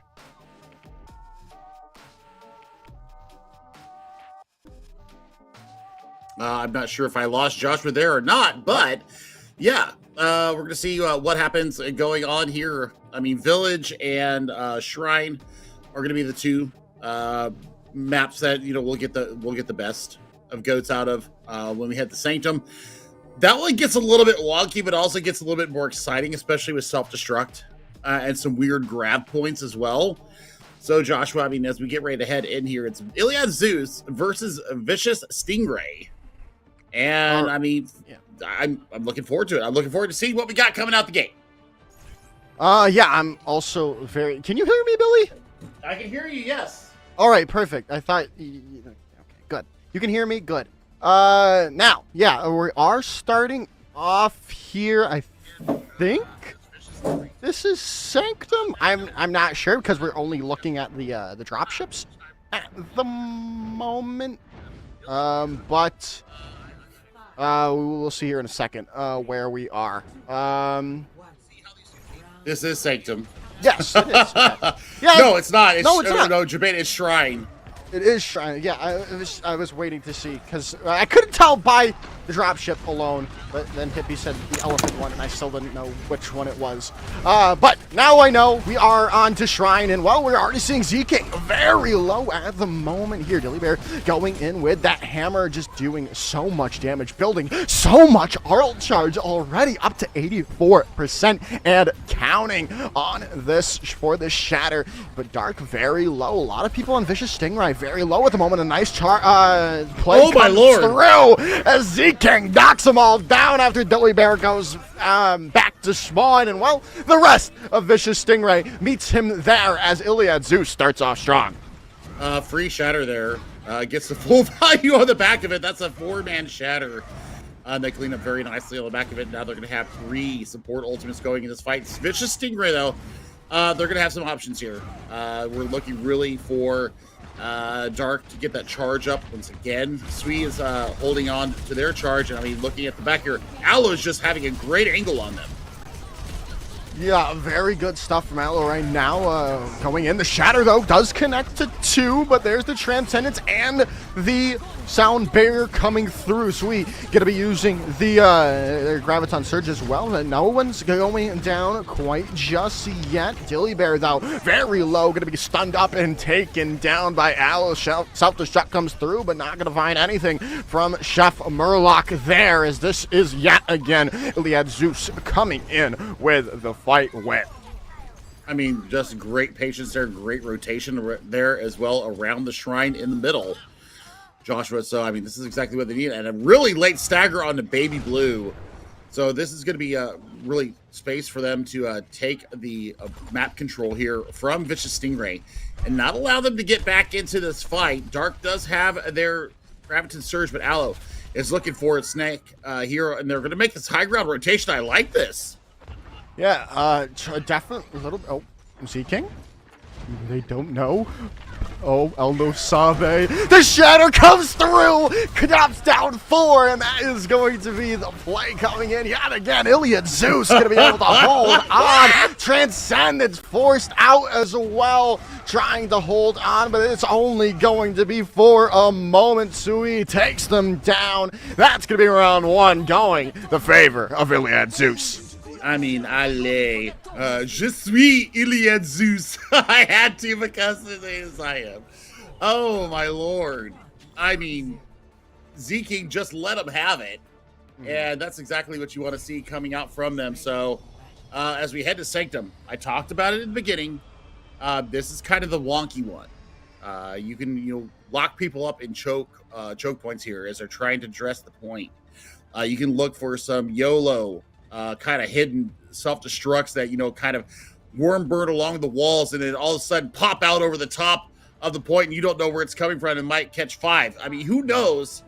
I remember this being one of my favorite maps to play goats on, Joshua, especially Sanctum, especially with the self-destructed hand. As a former Diva main, before I switched over to main tank, this was my favorite of the control maps for this composition. Really? I just don't like it just because of the fact you can be booped off into this side piece here. We'll Skill see issue, if, Joshua. Yeah, Skill issue. Fair enough. We'll see if that this big gaping hole will be a deciding factor in this round of Nepal here. There's a lot of people on Vicious Stingray are so low here. Just some nice focusing coming down from Iliad Zeus right now. They can't really do much about it as Milky Way takes down Dillybear already, and that is just going to be that. Oh, Billy, they're going to have to run for the hills, run for the fences, but they're just going to be caught up by the remaining members of Iliad Zeus. I mean, that's just a fantastic first fight, 20% and counting as we head towards capture percentage here in Nepal. I mean, the closest person for an ultimate right now is Spencer on the Zenyatta, letting loose with the volleys. But, I mean, everybody else on Iliad Zeus is basically outstripping this Vicious Stingray squad. Shatter early and gets everybody. Yeah, it's just going to take down everyone there. Billy Z-King just lines them up perfectly and takes, no prisoners as Chef Murloc tries to go off the side, but it's taken down by Sweet. I feel for the Murloc there. I really do. I've been there. Fortunately, they actually let you just go ahead and confirm the kill. I would have staggered there if I was them. Maybe even let them get back in the mech. I mean, what a rotation, and the self-destruct's going to come out. Self-destruct comes out, Grav as well is there, and that is just going to be that. Dark falls down, Dillybear's there and gone as well, and that's just a nice follow-up. Sweet, just so high charged, just taking all this damage so quickly to the remaining members of Vicious Stingray. 75 and counting for Iliad Zeus, not looking back. I mean, they're trying to pull a little LH Cloudy special here. And, we saw some things happen with their stream earlier, but I mean, good lord, Shatter already available again. Oh, stunned out of it. Oh, Z-King goes down. This is a perfect opening for a Vicious Stingray, but first and foremost, you need to be able to get to the point. Can they do so? Banana Bread going to fall down. They are going to be able to get there, and the point is going to be procced up by Vicious Stingray, but the overtime bar now ticking away. They cannot afford to get off, and they don't, and Vicious Stingray are able to take the point. Well, I mean, Zeking really did get over aggressive there, and paid for his sins. So we'll see now what happens as they go in here. But I mean, they're going to have their self-destruct. They're going to have the Graviton Surge as well. They do indeed. Can they line things up here to Vicious Stingray? They've got the tools to keep things going their way. They just need to be able to stay alive through the tools of Iliad Zeus. Self-destruct coming in. Nothing doing quite just yet, as now Banana Bread's fallen down. It's perfect for Vicious Stingray to keep things going their way. Aloe has the self-destruct though, so he is going to fall down, and that's just going to have to be a regroup from Iliad Zeus. Yeah, I mean, if they can get out with the Mech Intact or the Mech Intact and everything else, but no, that's not. My Magikarp's going to go down. So now this is a full reset time. I like the aggression here from Vicious Stingray. Hold this checkpoint or hold this choke point right here. Force the rotation out of Iliad and see what you can get. As now they do have the advantage somewhat. This Vicious Stingray, they've got the support ultimates available. Aloe still has the self-destruct that can just be so devastating with one just pin onto Dillybear, with the rally coming in on from VSP. Now the self-destruct gonna come out, but it's not gonna catch. It's not gonna go through where you're hoping for. Stopped on the doorsteps. So now Shatter comes out, gonna connect to Chef Murloc and Spencer. The follow-up needs to be there. The Transcendence available at the perfect time. Dark gonna pop their own Graviton Surge. Self-destruct now coming out. Shatter as well onto Z-King. Can they find these kills? They find Z-King out, but a nice boop. Milky Way takes down Dillybear. Now the Sound Bear comes in from Baby Blue, trying to keep things going their way, but it's just an overwhelming presence of damage coming in from Iliad Zeus. Overtime bar is going to be present, but it's not going to matter for Iliad Zeus as they flip it over their way. The bar ticks away. No one gonna be able to get there, and in the end, Iliad Zeus take map number 1. All right. I mean, we are well and truly out of the gates here. Iliad Zeus gets a little bit more than they can handle there on Sanctum, but Z-King definitely the tip of the spear, the thin wedge. This Shatter was everything that I wanted it to be and then some, and the cleanup on the back of it was just absolutely perfect. I think they got a little bit overzealous after they got into the cleanup, but I mean, look at this. The positioning was perfect. This is the very first fight, and the early Shatter gets 4. Yeah, there's some great stuff. I mean, from Z-King there. We're seeing a lot of good synergy from Iliad Zeus. And they're playing incredibly well right now. Vicious Stingray have to clean things up right. I would have to say right now they got some nice fight wins, but again, I think it was just based on just some missteps by Iliad Zeus. Really. Yeah, I mean this is the one that really did it in and actually made it a lot closer than what it should have been. Because I think if Z-King gets out of that situation, doesn't try to get the YOLO Shatter out, I think they get back on the point and really deal with the pressure coming in. But, I mean, for Vicious Stingray, I mean, I think that their pacing's just a little bit off. I think that's the big problem, is that their rotations aren't as clean as what we're seeing coming out from Iliad Zeus. I also think that Z-King is just on a different level as far as the Reinhardts. Because WM1 is the only thing that we got going on right now, and whatever they got their pin to is exactly how they want. So I mean, that bound key right there for them is actually working out very well. I didn't see any YOLO charges per se. I saw some very safe short range pins that ended up confirming some kills and bowling everybody away. Steadfast is gone here. In case everybody is wondering why are the boots working? Why is Lucio working so well right now? Steadfast is gone. So you don't have that 20 or 30% knockback protection here. You get the full brunt of it, and that includes the shoulder charge that comes through from a Rhine pin. And you'll see. We saw Lucio there being able to take a Dillybear off the map on Sanctum. So I mean, that is something to be dealing with as well. You're seeing some different values as well as far as the heroes, and that's because we're trying to revert back to where we were during Overwatch 1, during the GOATS era. So I mean, shield health is elevated. The tank's health is elevated. That's just trying to recreate the conditions of GOATS back in the day. Yeah, definitely. And you see, like Reinhardt's at what, like 800 HP? I think 900. 900. It's just because you can't recreate that shield health. So it's not. It's still. I'm imagining saying the same way Reinhardt would be in old Overwatch. But interestingly enough, we were talking about something new. Hollywood going to be the map choice here, Billy. Not going to Kings Row, not going to that Steadfast. I'm okay. We're headed to Hollywood.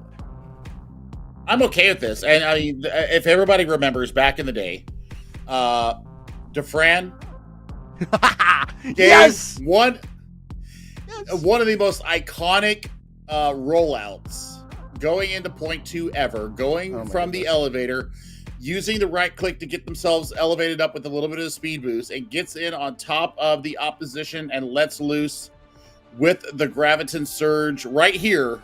Oh, it's incredible. Just about. And I mean, team wipe. It's still one of those core memories for me of Overwatch. And we're what 6 years removed from that. It's still, I can still see it in the back of my head today. So, do we have that for Vicious Stingray? They're going to be on the attack here. Iliad Zeus deciding they want to be on the defensive end. They want to know what kind of a benchmark they need to reach. And we were talking earlier. I was talking with Hunter earlier. I like going attack first on hybrid, and then going defensive on an assault, a 2CP map, just to see what we got working on there. But you know what, Zeus really feeling like their defense is going to be the way they need to go. Yeah, no, definitely. I feel like, especially, okay. Banana Bread just going to take Spencer out immediately. That's just going to be the fight done and dusted already from Iliad Zeus. A nice play coming in from Banana Bread with a whip shot, taking Spencer out, and that is going to be that. Well, I mean, early stuff here from Iliad Zeus, and I think that there's a bit of a tank gap going on right now. I think the Sui is absolutely having a field day with the bubble management, with being aggressive, with using the right clicks, generating the grabs so early. I also like what I'm seeing from Magikarp. Magikarp is absolutely having a fantastic day with these Discords. They're following up so well in the back. I'd love to get in their comms channel once again. We'll see how they can do this right now, as Dilly Bear is still waiting it out. Got this Discord orb so low. Gonna get that healing, though. Chef Murloc very low as well. They've got the Shatter available from Z-King, and it's going to drop down and going to be only caught by the Shatter. But Aloe comes in with the self-destruct kills, finds 2, all set up from the grab of Sui. That's all 3 Yeah. tank ultimates in the first fight. They got all of their ultimates in the first fight. Joshua, that is absolutely freaking crazy that they were able to generate that. It really is. It really is. However, now they are going to be kind of at a disadvantage here, Billy, because Vicious Stingray are very close to all 6 ultimates on the board here. Iliad Zeus has these 3 support ultimates, which is good for them in the long run, but are they able to hold on to it? As Banana Bread is going to pop their rally early on, and Dilly Bear going to go down already. Spencer a little bit too late with their Transcendence, and that is just going to send Vicious Stingray packing. Magikarp once again showing up big. The Discords, basically has factored in every single elimination here in this defensive hold here, and we're sub 2 minutes. 5 ultimates ready to go. Oh, Spencer swapping to the Moira. There's our first change of the tournament, at least as far as the stream goes. Yeah. We're looking for a little bit more mobility. We're looking to be able to get away from this Graviton Surge that's upcoming. Yeah, it's just going to be really interesting to see. The grab is going to come in from Sui, and it's going to be Aloe's going to eat up Dark's Graviton Surge as well. Shatter comes out. Dilly Bear goes down after using said Shatter. This is not looking good. Self-destruct coming through from Aloe. They're going to take down Chef Murloc, and that is going to be that yet again. Iliad Zeus just keeps on defending strong. We're going to be sub 60 seconds by the time we make a full 6-man engagement. Once again, Transcendence available for this upcoming self-destruct. You can basically hold this for what you want. And an early Shatter. Early Shatter coming out from Z-King, dropping down so many and finding so many kills as well. keeping things going. Iliad Zeus down to 40 seconds on their defense. Vicious Stingray have got to figure it out. They've got the Coalescence available that they can engage with. Is this the current? I wonder if this is the current Coalescence, because you can actually fade and come back out with your Coalescence, actually get a lot of value on the back of it. That actually might be the turning point here. They've got to see if they can figure it out, but right now, Dilly Bear again so low. Coalescence is coming through. Is it going to be enough to give them the advantage they're looking for? Rally has come out from Banana Bread. Self-destruct coming in from Chef Murloc over the top. Sui with their Graviton Surge locks everyone down. Dilly Bear goes down, and that is going to be that yet again, it should seem. Banana Bread with 2. Sui with 2 as well, as Chef Murloc in the back not going to be able to do anything at all as Iliad Zeus complete the full hold. And the celebration shatter. Oh my God, Iliad Zeus. We see some really compelling Overwatch today, Joshua, between EU and now here in North America. I think this might be the most dominant I have seen a team. They are absolutely laying in with the tank. Tank dominance is of the first order here. And Magikarp has been absolutely filthy. I gotta throw it out to Banana Bread too on the Bermuda. Yeah. We have seen multi-kills multi-times. The Rally has always been there, available to them. This is actually a one-sided game right now. Yeah, this is looking really good for Iliad Zeus. Again, I mean, you know them, but again, kind of one of these dark horse teams that are not full of these star-studded rosters. But again, could make some noise right now, and especially in, I feel like, a really open group. I'm gonna pull up the groups but again, they are in that the disgusting group 7, I believe, which has like 4 incredible rosters that only 2 are gonna make out of. So they could set themselves up into making it into this next round here. Absolutely. And I mean, this is what synergy breeds. This is what synergy breeds. This is what familiarity and understanding the nuances of your team breeds. And so now I'm anticipating maybe 2 fights to take a 1 tick here from Vicious Stingray. It will give them, send them packing on their way. Yeah, as now we are headed into this. We'll talk about their group after this because it might be a little bit more tricky than I would have thought. But right now, VSP is going to go down super low, going to be taken down. It is going to be traded. Banana Bread is going to go down here, though. But that might just be it, Billy, with a pick onto Dark now. Dilly Bear going down as well. There is it all going. The picks in the way of Iliad Zeus. As there it is. There's the point going, and well, there's the map 1-2-0 going for Iliad Zeus. Yep, I mean, I kind of called it there based upon what we saw from Nepal, the tank line here for Iliad Zeus, and I called Banana Bread, and absolutely right with the La Seraphim skin on to boot. Extra bonus gold stars for me on that. Watch this. The Rally comes out as soon as they get it. And they let them have it. This is absolutely what we wanted to see from them. So how we got to where we're at, 2-0 victory here for Iliad Zeus, that really set the tone right there. Yes. That early shatter that came down from Z-King, and then they cleaned up everything on the back of it. They had their targets absolutely aligned. They had the comms going on. There's the boot coming in from Milky Way, taking Dilly Bear off the map. Just absolutely filthy from the Zeus team. Yeah, it is going to be a little bit of a tough go this in Group 1 that these both teams are in. Looking at the groups right now, they do have to deal with Converse, and as well as this was a Glacier Overwatch Snapchat moment. But again, some just momentum and synergy in GOATS can really change the entire thing, the entire momentum for you. And I feel like if they can get rolling against one of the some of these teams, they could have a good chance getting into this next round, into the bracket play. I mean, you also have to remember, Joshua, is that a lot of these players have never played GOATS before, and you can have all the good mechanical skill of a god, but if you don't understand how GOATS is actually played, you can get blown up. We saw that happen to Sheer Cold earlier today. I mean, MME Overwatch. They've won this championship before back in the summer. Yeah. And they took a contenders team with some mechanical giftedness on their side. So I tell you what, we'll see how this actually goes down. But don't go away, folks. We will be back in just a little bit. We'll have our next matchup coming up in just a few minutes. Don't go away. We'll be back. We'll see you soon.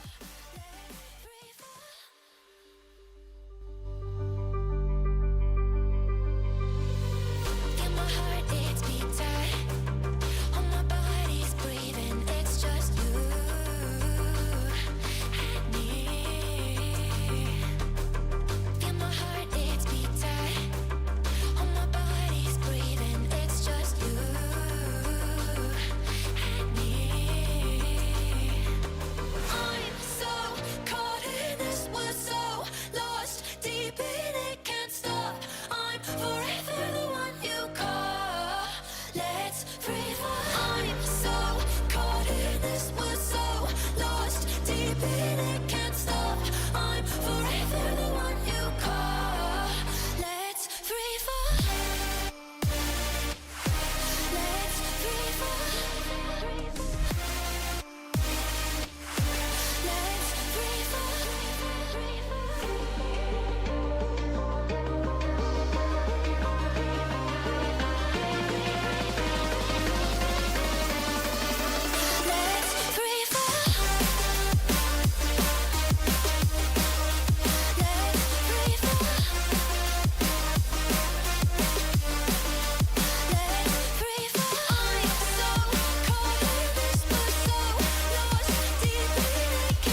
Hello, everyone. Welcome back. It's time for round number 3 of our CGL Winter 2024 GOATS Tournament. We've got GOATS of OU versus Young Soldiers of the Lord, Billy.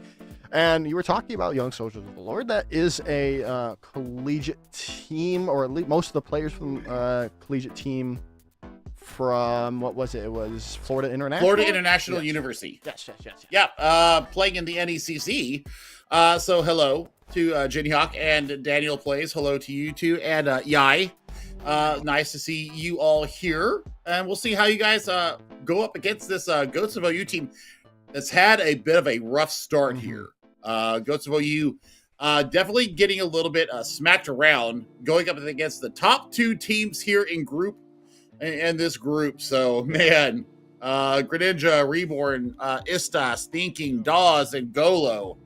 You got your work cut out for you. And really, the big problem is when we take a look at the Young Soldiers of the Lord is, Jin Hyuk and Daniel Plays. We're not going to be able to see that as actually pulling the last teams in there. I just saw it across my screen there. But Jin Hyuk and Daniel Plays, a couple of tank players. Jin Hyuk is absolutely that person that will be in your back line, swinging with impunity. We've seen the Reinhardt even in the 5v5 meta, especially Li Zhong Tower.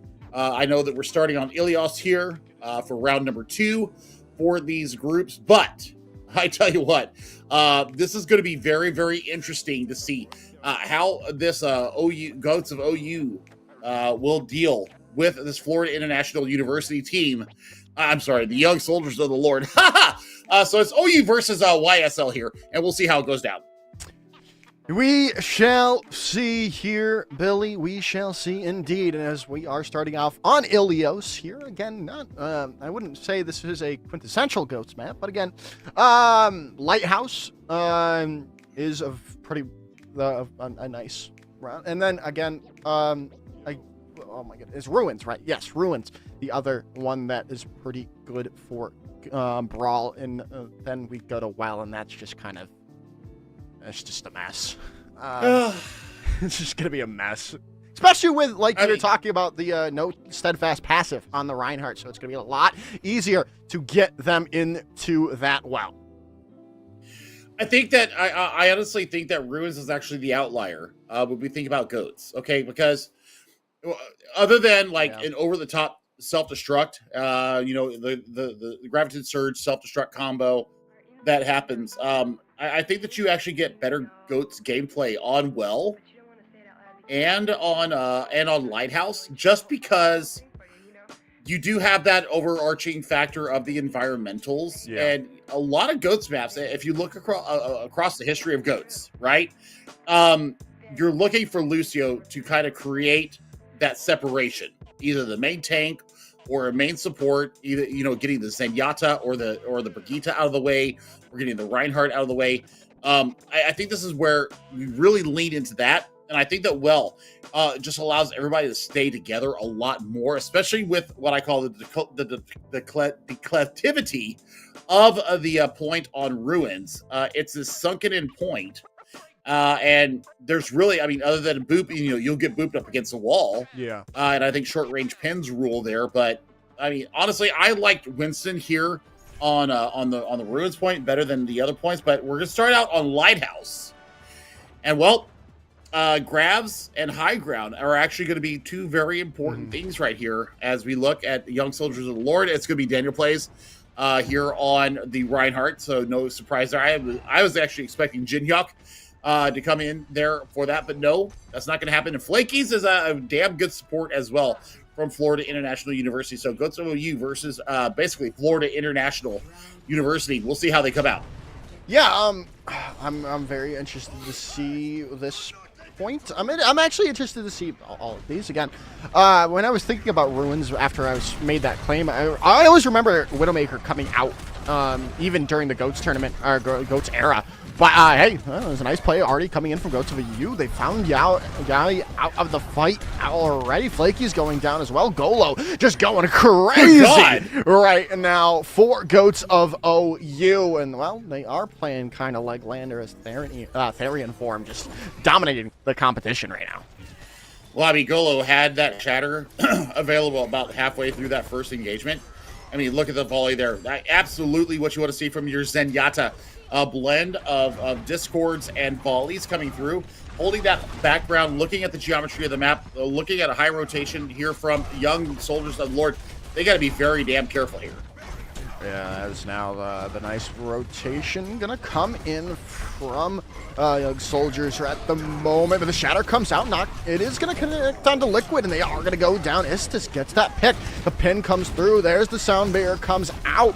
Now they're still trying to push through as Young Soldiers have gotten to the point here, but they've lost Jin Hyuk's mech as well. This is not looking good. Dawes is going to take them down, and now they are going to be able to keep things going their way. Goats of OU holding strong. Absolutely perfection out from them right now, and yeah, you're going to see a Joran get out of the danger zone. But man, I mean, on the back of what a Transcendence and a early Shatter, absolutely perfect. And yeah, you're looking for something there from Greninja. I mean, that was hopeful, but I mean, how fast they generated it doesn't matter. It's been crazy too with the wave emote as well. If they had gotten something there, that would have been a huge clip for them to put on Twitter. The Shatter is going to come out now, though, from Daniel Plays. Does take Dawes and Greninja down, but not going to find a pick. Jin Hyuk finally finding Istis out of the fight, but Golo turns it back. They've gotten Liquid out, and the Shatter comes back yet again. Drops down 4, and that is just going to be that yet again. Daniel Plays is going to find Reborn. Self-destructive is going to come through, but it's not going to find anyone. Daniel Plays falls down as it's just Jin Hyuk left on the point at the moment. Gio ran there as well, but not going to be able to do anything, as this might just be the point going the way. They are going to be able to get the proc on the point from Jin Hyuk, but that's just going to be only for a instant as they're taken down immediately. Overtime bar now ticking away. They are going to be able to get a touch there for a moment. Yet again, the charge coming through, but Daniel Plays is dealt with swiftly, as this should just be a matter of waiting here, Billy, until the last bit of stragglers from Young Soldiers of the Lord are taken down. Istis is felled out, but there's probably not a case there's no case for Young Soldiers to come back, as that is going to be round 1 going to Goats of OU. I mean, just the disrespect Golo doesn't care about what Florida International University is trying to bring in here. I'm sorry, Young Soldiers of the Lord. I'm going to keep doing that all day long. But Boomer Sooner, it should be the call here for the Goats of Oklahoma University, taking on their Sun Belt rivals here from Florida International University. I mean, the collegiate fervor is definitely alive here. Now, here's the outlier for me. No boops. That'll basically get you really anything unless somebody dares to go around that mega pack along the coast. It's going to be in your face. And we'll see if Goats of OU can continue this strong start that they've started. Yeah, now, we'll see how this works for them here and now. But hey, right now, they are going to be caught out for the moment is Goats of OU, but still, no one going in quite just yet as Gioran's going to take Golo out of the fight already. Now, this should be the opening that Young Soldiers of the Lord we're looking for right now as Flakies takes down Dawes, and that is going to send the rest of Goats of OU packing. So this is exactly what I was talking about, is that there's no room for like those cheeky plays, like a well-timed boop that like takes somebody out and like throws them off the side. This is all going to be in the neutral until we start getting rotations coming through, and Golo already has Shatter available well ahead of Daniel Plays, and there's the Shatter. Shatter coming out from Golo. There's a self-destruct though, taking Reborn out. Transcendence going to be popped by Istis to try to keep things going in some sort of way. The Shatter comes out from Daniel Plays as Dawes is going to use their Graviton Surge as well, but it's just going to be Young Soldiers of the Lord keeping things going their way right now, Billy.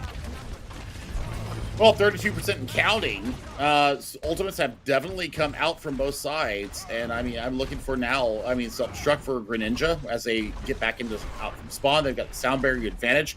I mean, all three support ultimates came out from Young Soldiers of the Lord. Now we're looking for A, Greninja to eat a grab, and B, to get the self-destruct off and get something done with it. As Daniel Plays very low, gonna be traded out, thinking is gone as well, but still Young Soldiers of the Lord are gonna be able to keep things going their way with the picks going in their favor. Dawes is down, they do lose Yai, but again, it's just not going to matter with all the picks going their way right now. Freeborn finds another one though. Oh yeah, I mean, this is exactly what I was talking about. Like I said, this map you can't be cheeky on. It's all about fundamentals. It's all about rotation. It's all about damage mitigation. It's all about making sure that your cooldowns are properly dispersed. And that's the problem that Goats of UU are dealing with right now. When you send out that Graviton Surge, you have to put the Graviton or the self-destruct on top of it. Yeah, you definitely do. There's the grab coming out from Dawes. Self-destruct coming out from Greninja to finish things off. Yeah, he's going to fall down, as well as the mech of Jinhyuk, and that is going to be finally Goats of OU coming back at the 11th hour, taking the point. Yeah, but it takes 4 ultimates to do it, and that's the big problem here for Goats of OU, is that Young Soldiers of the Lord are about to have 4 ultimates versus their 2, and Goats of OU, you know, they've got the Shatter. I mean, if Shatter is follow up behind that, good. I mean, it's going to really come down to Dawes having a high charge to really deal with the pressure coming in. We will see if they can source out these plays. A nice Shatter does come through, but there's both support ultimates coming out on top of them. Now the sound barrier coming in from thinking Istis is going to go down, but again, they don't have anything to steal with the rest of the damage. Now that their support ultimates are gone, as Goats of OU are able to keep things going their way, Billy. Yep, that's exactly what they needed. They get it. I mean, Yai with a nice pick there on the thinking, but now the speed is gone, so there's actually a little bit of an opportunity here for YSL to be able to turn this around. I know that Thinking's going to get back in a hurry. I really want to see, does Istis build up to this Transcendence in time?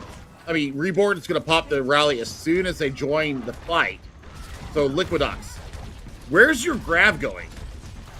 That is a question.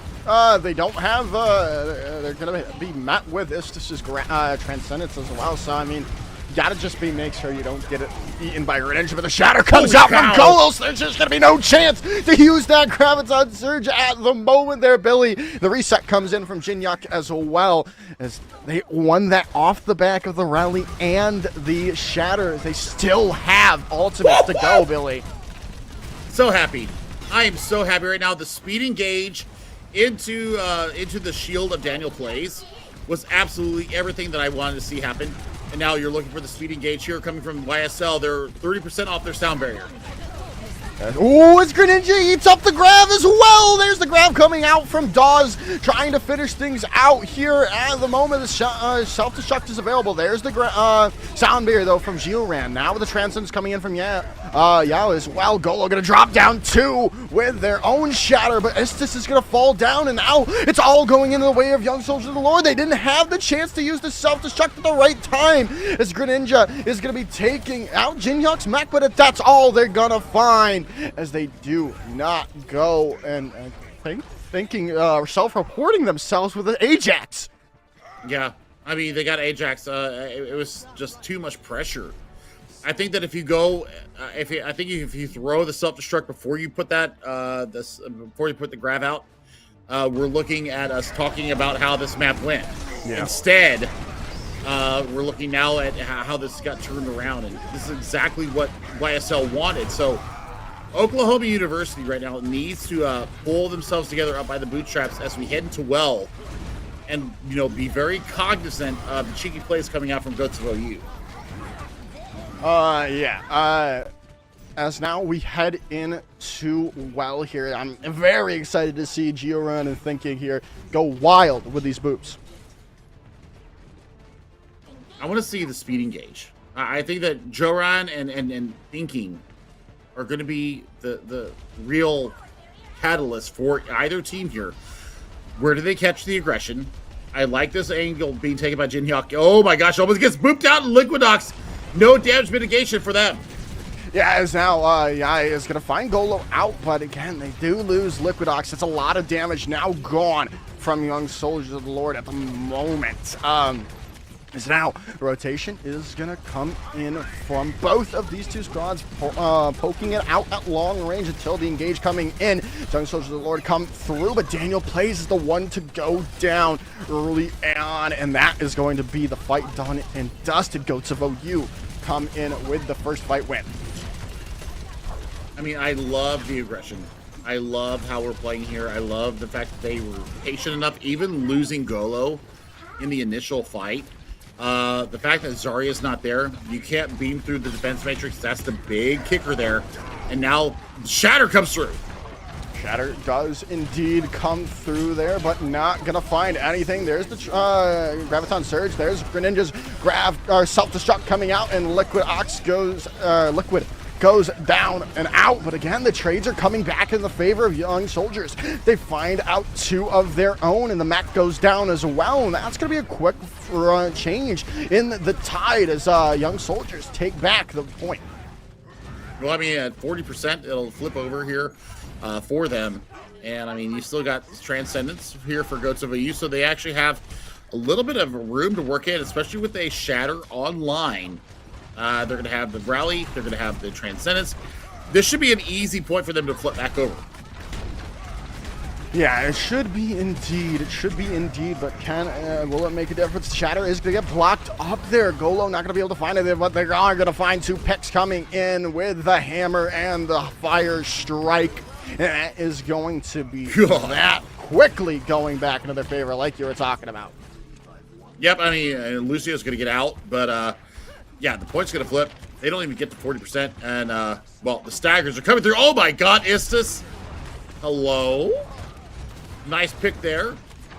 5 ultimates almost online here for YSL as they try to retake this point at 53% and counting.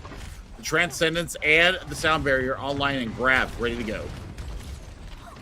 Well, the play is going to come in. There's the Shatter comes out. It does going to connect to Golo, and they are going to be able to take them down. Georan with that final blow. Transcendence is there, and that is a nice, a quick re-engage coming in from Young Soldiers. Going to be able to take Istis down as well. They do lose Flake in the meanwhile, but it's not going to matter as Young Soldiers are able to use that sound barrier, keep the aggression forward, and take back the point. But I mean, Joshua, look at how much they had to invest. Transcendence, the Shatter, the Sound Barrier. It doesn't matter what they get on the end of this. It's what they pulled out at the end of it. And now they're going to have all the resources to take this point and take the first point. Yeah, as now They come into this here, Billy. As Greninja eats the grab again. The shock does come through from Jinhyuk, but not going to find anything. And a nice, again, re-engage coming in. They do lose Golo for at the moment, so there's still an opportunity for Young Soldiers to hold on to that Shatter coming in. Liquid very low, and that is going to be enough. It looks like Goats of UU are going to come out on top yet again. Istis finding 2 there. Yeah, I mean, Istis has been absolutely lethal on this Zenyatta. And now you're looking at Shatter. And that's about it for Goats OU. So, I mean, the Shatter's going to have to be absolutely perfect. And Yai is going to have a Transcendence to get them back on the point. This is actually going to be a very competitive last point. It should be indeed, as Golo does drop the hammer down. They are going to be able to get the touch on the point. Istis is going to fall. It's huge right now, Billy, though. They are going to be able to get another Shatter for this next fight because, well, Young Soldiers come back at the brink, taking the fight. Yep, and I mean, now they have a chance to get themselves back onto the point. They're at 71%. And we're ticking on OW1 time, so it is not nearly as quick. We're looking for Greninja. We're looking for Golo. And we're looking for the rally and the sound barrier coming out from Goats of OU. They're looking down the barrel of 4 ultimates here from YSL in this next fight. Yeah, we'll see how they can figure it out here. They've got the Shatter available from Daniel Plays. A self-destruct coming in from Jinhyuk, but they find 2. Golo and Dawes are down. This is huge for Young Soldiers. They can be able to win this here and now. Reborn Istis fall down. This is massive. No, you're not going to get some here unless, hey, maybe not. Greninja's going to come with the self-destruct. It's going to find Flakies, but is anyone going to be able to get there in the end? No, they cannot. Young Soldiers of Lord take map number 1. Well, I mean, that was completely against the way that I thought it was going to go down, to be quite honest. And, well, Flakies and the support line have to be given a lot of credit here as they keep everybody up through these mid-fights, through all the chaos going through, and absolutely gets it done. And we see it right there. Flakies did not have any qualms about letting loose with the flail and got it done on the back end of it. Yeah, they did very good on that first round, but then Young Soldiers of the Lord were able to get their feet up from under them, and now they are looking very much better here going into this next map. Well, we'll see how it goes down. I mean, this is back and forth. I mean, a couple teams with the loss on under their skin. We're looking for, a little bit of redemption here for YSL. We'll see how it goes down. But I think that, when we go to hybrid, I mean, we saw Hollywood last round. Maybe we go against the grade once again. Yeah. As now, we are going to be waiting to see where we head for this next map. We're in this matchup, and well, surprise, Billy. The choice is, of course, going to be King's Route. I mean, I don't hate it. We'll see what YSL is going to bring out here. But I mean, Jinhyuk and Daniel Plays have really been putting on a show here as far as the tank line. So we'll see if they're able to continue on the same vein. Do we have a quick 2-0 victory here for them? Or do the Goats of U have something left of up their sleeve and see if they can bring it back? Well, we shall see, Billy. We shall see. We are going to be loading in any second. And now with, well, the lobby already in game here. But well, we don't want to really dilly-dally in that lobby without really seeing things. So we shall see. We shall see indeed as we are ready to go in now in about 3 seconds. And then, well, we do have the Goats of UU sticking on the defense here. So, wait, nope, never mind. The sides have been swapped. So we do have Young Soldiers going in on the defense here. So they opted to go for the defense here. All right. I mean, no hate on that. We'll see. We'll see what happens. As Goats of OU will be coming out on the offense here. And we'll see YSL on the defense. So they want to see what kind of a benchmark they're going to have here. Yeah, and I mean, especially with how well they were able to play in that previous those previous maps after getting their feet back under them. As right now we do have Young Soldiers of the Lord in blue and Goats of OU in the red. We'll get that sorted out quickly for you. But right now the fight is going to be breaking out, and Golo goes so low. Gonna be able to stay alive though, thanks to that bubble coming in from Dawes. They're very high charged because of it, but Dawes is still so low, not going to be able to find anything quite just yet. Everyone very low on both of these two teams. Reborn is going to be the one to fall down first and foremost, though, so it's not looking too hot. Yeah, they're just going to back up here is Goats of OU. Oh, what a right click, though, coming in from Dawes, and this actually might be a chance for them to get back, especially with the spawn advantage for Goats of OU. I mean, almost all three tank ultimates ready to go. Yeah, Shatter is available from Daniel Plays to stave off some aggression if they so do use it in that way. It's now the Shatter coming in. Gonna be blocked up, though, unfortunately, in the moment as it goes into that super slow mode. The charge coming away as they are gonna be able to take Reborn out. Yai is gonna be able to find that pick. Liquid is gonna go down, though. So this is looking better and better for Goats of OU, with especially with the DMAC onto Jinyuk as well, as that should be the first point going their way. Yep, and we'll see how this is actually going to go down now. There should be the first point. We'll see if there's a late contest, but I mean, Golo and Greninja right now, with their ultimates ready to go, they should be able to push through Streets phase. Yeah, I mean, Dawes really was the impetus for this Goats of OU squad to be able to get that first point. Yeah, as ooh, the Shatter is going to come out. Golo dropping him down there, taking Daniel Plays out immediately. Jinyuk is going to be forcing the objective for the moment, and going to be forcing back them, the side of Goats of OU back for the moment, but they are going to pay for it with their mech, and in the end, now they are just going to probably try to contest this to get, yeah, they are going to contest the point to try to die as quickly as they can. I mean, it's just a little bit of time wasting. So, I mean, that's exactly what they want to do. They want to be able to allow people to get out of spawn a little bit faster. So, I mean, for YSL, I mean, they've got some ultimates online here. Transcendence ready to go against this Graviton Surge.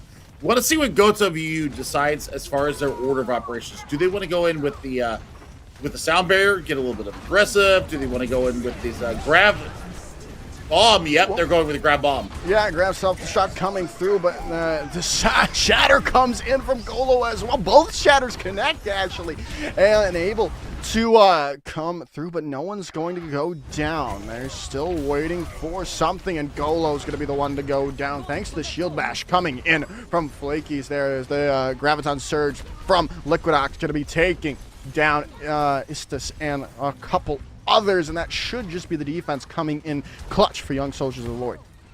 Yep, I mean, they just need a quick little reset here as we get a 3:13 mark. I mean, the self-destruct came out from Jinyuk, so yeah, that's actually off the board now. Greninja, they don't have it available right now, but they've got a Graviton Surge, and the only thing that soldiers have to defend against this is maybe a shield block. Maybe a Shatter coming out from Daniel Plays. Yeah, so now Dawes is going to come through. There's the Grav coming in early on, though, and they are going to be able to take down Flakies. That's just a quick team wipe coming in from Goats of OU there. Daniel Plays going to fall down. It's going to take down Jinyuk as well. They're going to be able to get those stragglers. Golo with a pin from Narnia, taking down Yai as well. As now that should be... Oh, and a late pick onto Georain as well. What a fire strike coming in from Golo. I mean, that's exactly what you want. Now we are 3:48 as we enter into the Foundry. Shatter and self-destruct ready. Yes, now, the play is going to be there. Golo is going to be stunned up for the moment. There's the sound barrier coming in. Shatter connects to thinking for the moment, but it's just Goats of OU finding the picks that they need to keep things going their way, as Jinyuk is going to get staggered out there for a while here. as they are going to have to get killed because they are just going to try to stall out that point. Yeah, but I mean, it just feeds a minute amount of old charge, but still, it's old charge nonetheless. And as we all know, Goats is reliant upon the order of operations as far as your ultimate rotation going in, and now 304, and we're about 10 meters away. Well, there's the grabs coming out from both of the two teams over the moment, but still nothing doing quite just yet because of the Transcendence coming through as Anthony Crash slow mode coming in, but we're still waiting out. Daniel Plays is kind of caught in this room at the moment. They have the Shatter though, lighting it up, dropping down 3, and they are going to find Reborn out. This is a perfect opportunity for Young Soldiers of the Lord to come back and stake their claim on point 3. Yep, I mean, this is a quick reset here for Goats of OU. I mean, they've got 2:30 on the clock as they approach into the rest of the Foundry. They're coming up on the sound barrier for thinking. There goes ticking up. And now, I mean, Greninja, self-destruct, going to be about 20% ahead of Jin Hyuk. I mean, all 3 support ultimates came out for Young Soldiers of the Lord there. So this is going to be, I think, where the rubber meets the road, especially with Istis coming up very close on their Transcendence. Yeah, we got to figure it out here now. We got to be able to keep things going their way, especially if they can find this pick early on. There's the Shatter coming out from Golo, but it is going to be traded back immediately. Now they have this Transcendence or this Graviton Surge to use. There's the Transcendence coming in from Istis. Jinhyuk is going to be found out of mech though. Transcendence coming in from Yai to try to keep things going their way, but they don't have it for the Graviton Surge from Dawes that they were used there in the end. There's the sound barrier that came through, and that looks alike. Yeah, Young Soldiers of the Lord are going to be able to hold on at the moment. Daniel Plays is going to be taken down, but so is a lot of Goats of OU, but Jinhyuk is a little bit over aggressive. Going to have to use that self-destruct to stay in the fight in their mech, and now they've regrouped as Goats of OU. Now they can go quickly back into the face of Young Soldiers, but the Shatter is available from Daniel Plays. Can they land one? There's the rally coming out. Shatter comes through, dropping a couple down, and Jinhyuk takes down Golo. There's this Graviton Surge coming through as well to wrap things up into the favor of Young Soldiers of the Lord. Oh man, but Goats OU invested nothing. I mean, they had the Graviton Surge ready to go. They just said, yeah, you know what? We're just going to build up whatever charge we can and let you waste 4 ultimates into that fight. So, I'm not sure who comes out on the winner's end of this, but I mean, Jinhyuk, even though they use a self-destruct, almost has another self-destruct into this next fight. So, great generation from them. Yeah, very good stuff. They are going to be able to use this Transcendence in the face of the Graviton Surge, but is it going to be enough to stave off? There's the Shatter coming out, and they are going to drop down Daniel Plays, but in response, they've got that sound barrier ready and waiting. There's the rally coming out from Reborn. So right now, it's anyone's point, but Daniel Plays very low. Transcendence going to have to be used here. Oh, no! No shot. Not expecting where I was going with that. So we're going to have to see how this is going to play out. Give us a few minutes to figure out how this is going to play. We'll be back with you in just a few moments. Don't go away.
Welcome back, everyone. So full disclosure, we could have, both teams have decided to replay the map instead of getting it back to where it was pre-server close. So we are going to be starting out yet again on point number 1.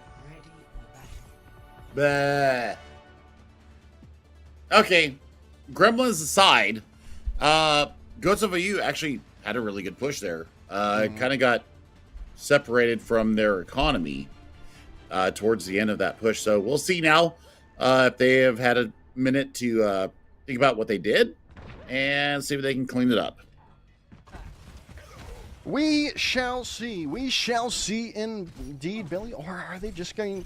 Or it could be also the same for Young Soldier of the Lord here. They could just come in and just dominate fully and get this full hold. This is just going to be a whole can of worms right now if things go drastically in different ways.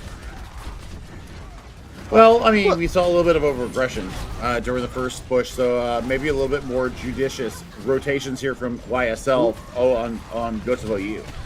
Well, maybe not. Now, as Jin Hyuk is going to be fouled out immediately. Daniel Plays is going to be taken down quickly as well. This is going to be a very quick capture from Goats of OU at the moment. Hey, they are going to get Jin Hyuk back in the mech. Well, never mind. They got him back for a moment, but quickly back out of mech and back to spawn now as a quick capture from Goats of OU. Well, this will take care of any dispersions about what happened during the first map, and well, we'll see just a little bit of extra time for Goats of OU as they try to address the streets phase and try to get themselves around the bookstore.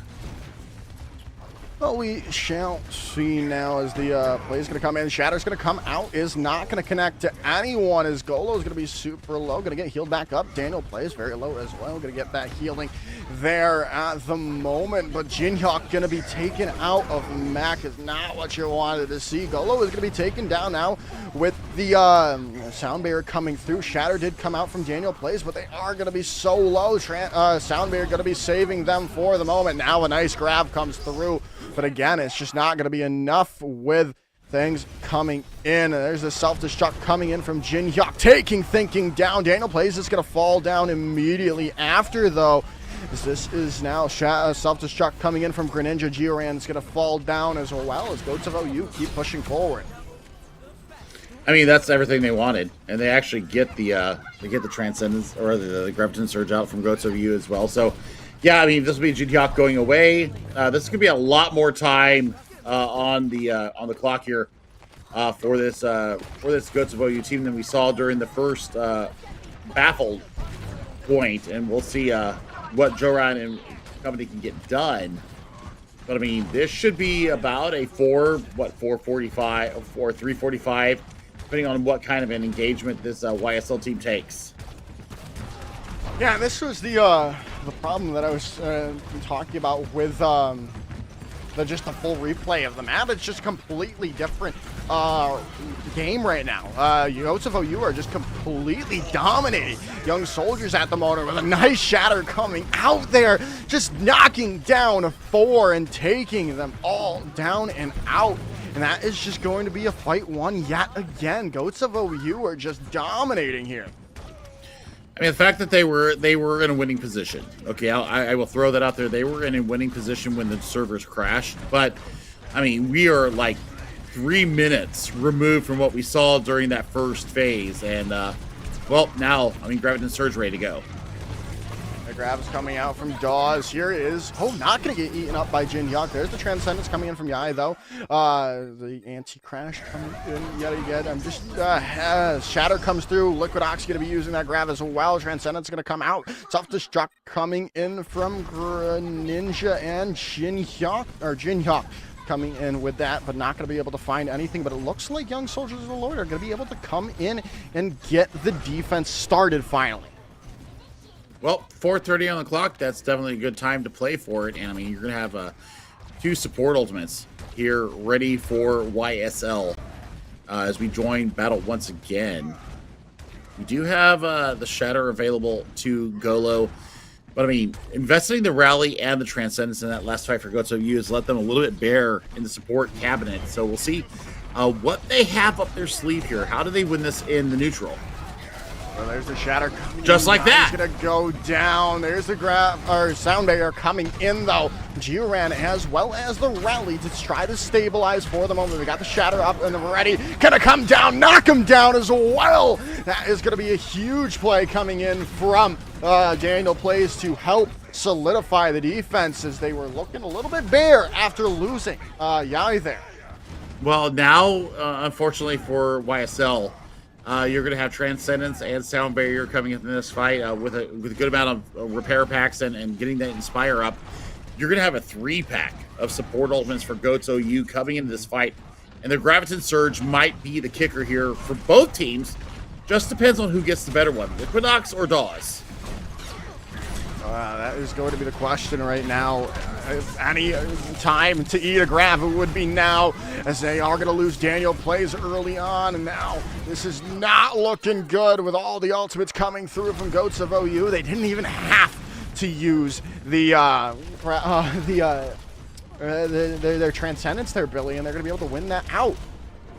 I mean, this is all about a race now. I mean, how much time can you save here? I mean, yeah, that's exactly what you want to see. And Daniel Plays actually gets booped away.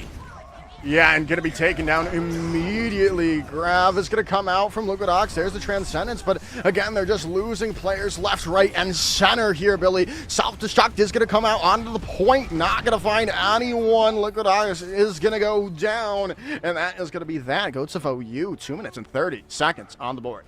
I mean, competitive integrity aside, yeah, I mean, that's exactly what they wanted to have happen. So, I mean, they basically gained 2 minutes based on what they had at the end of their first attack phase before the server crash, and where we're at right now. It's basically 2 minutes.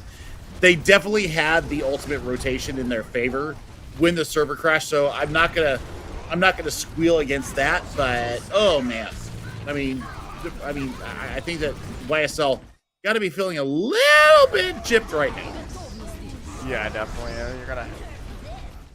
Yeah, you go from pretty much saying you're gonna have them finish in overtime to them completing with 2 minutes and 30 on the clock. But that is neither here nor there. Both teams agreed to the replay, and well, both teams are going to have to live with their decisions.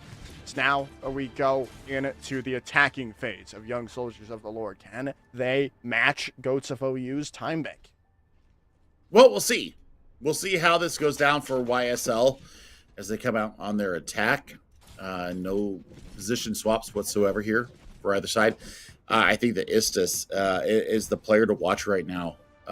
Lottie, if you're listening right now, yeah, Istis has actually been putting in a lot of the work for this Goats of OU team. Watch the discords, watch the volleys coming in, and watch the positioning, because the positioning has been what I have been so impressed with so far.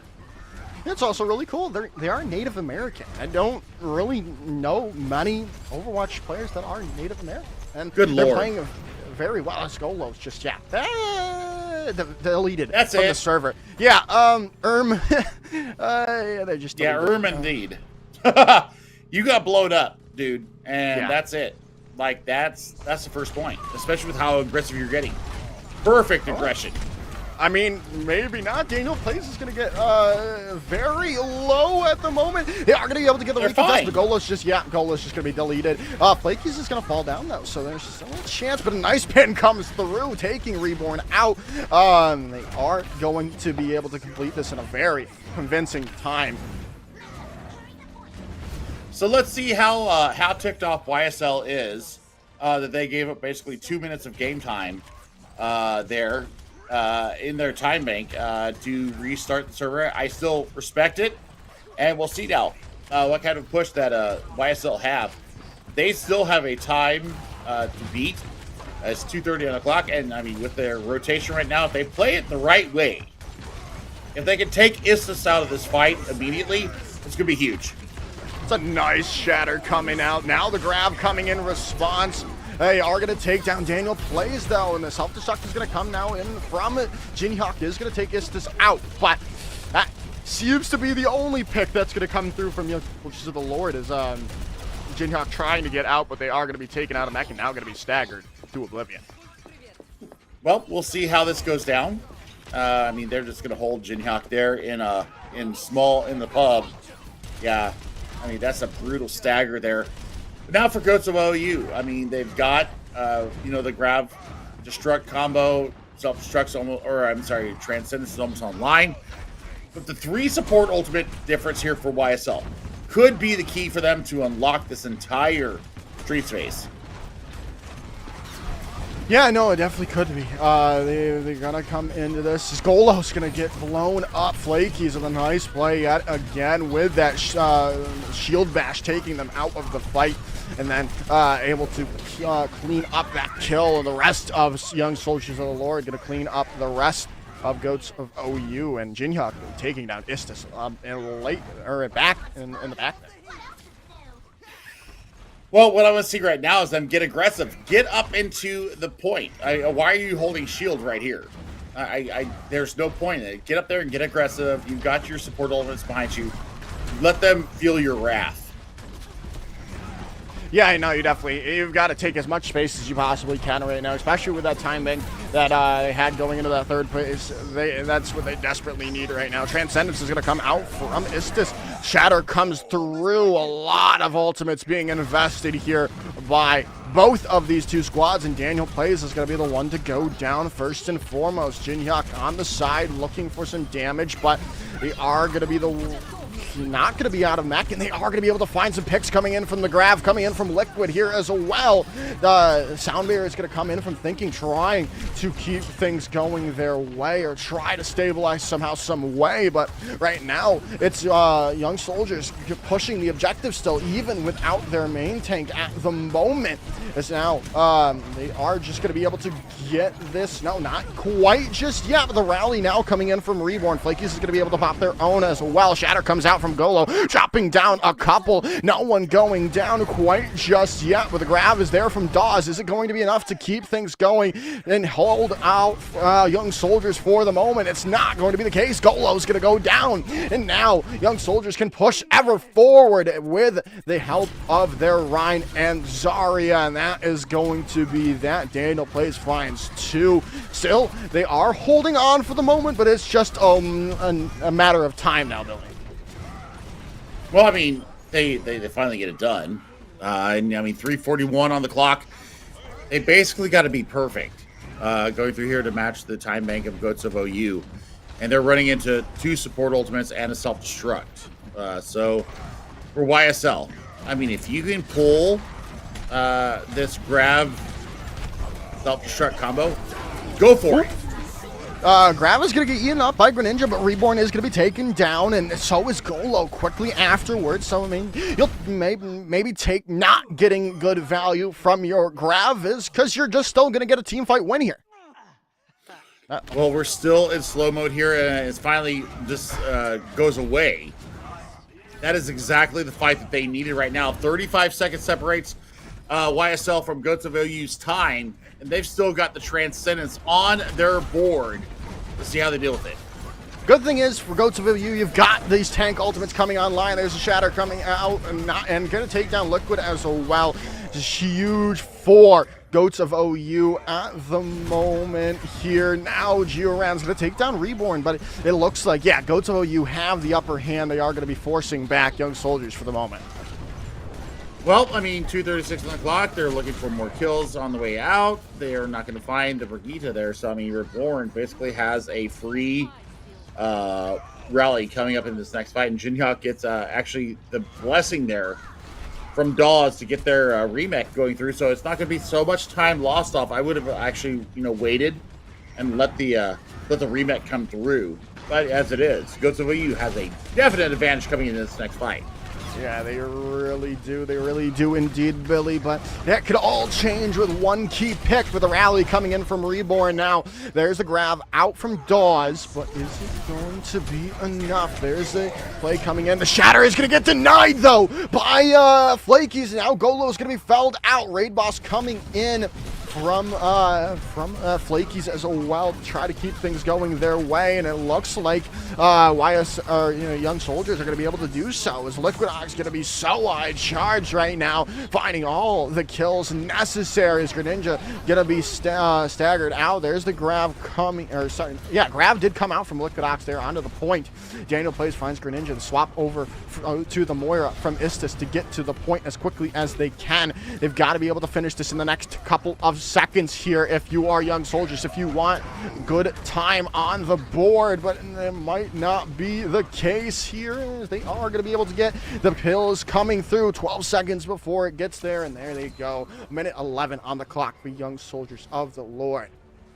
Well, YSL is going to be up against it here, and man, I mean, we'll see how this goes down. Goats of OU is going to definitely have a chance to have some ultimate rotations. YSL's going to have to kind of go a little Betty Spaghetti here and throw themselves at the point. So, I mean, they've shown some real flashes of brilliance where in the neutral, they've got their rotations perfectly down and completely catches Goats of OU out of sync. So we'll see if this is the case here as they try to take in the overtime here their chance to pull it out and get themselves a 2-0 victory.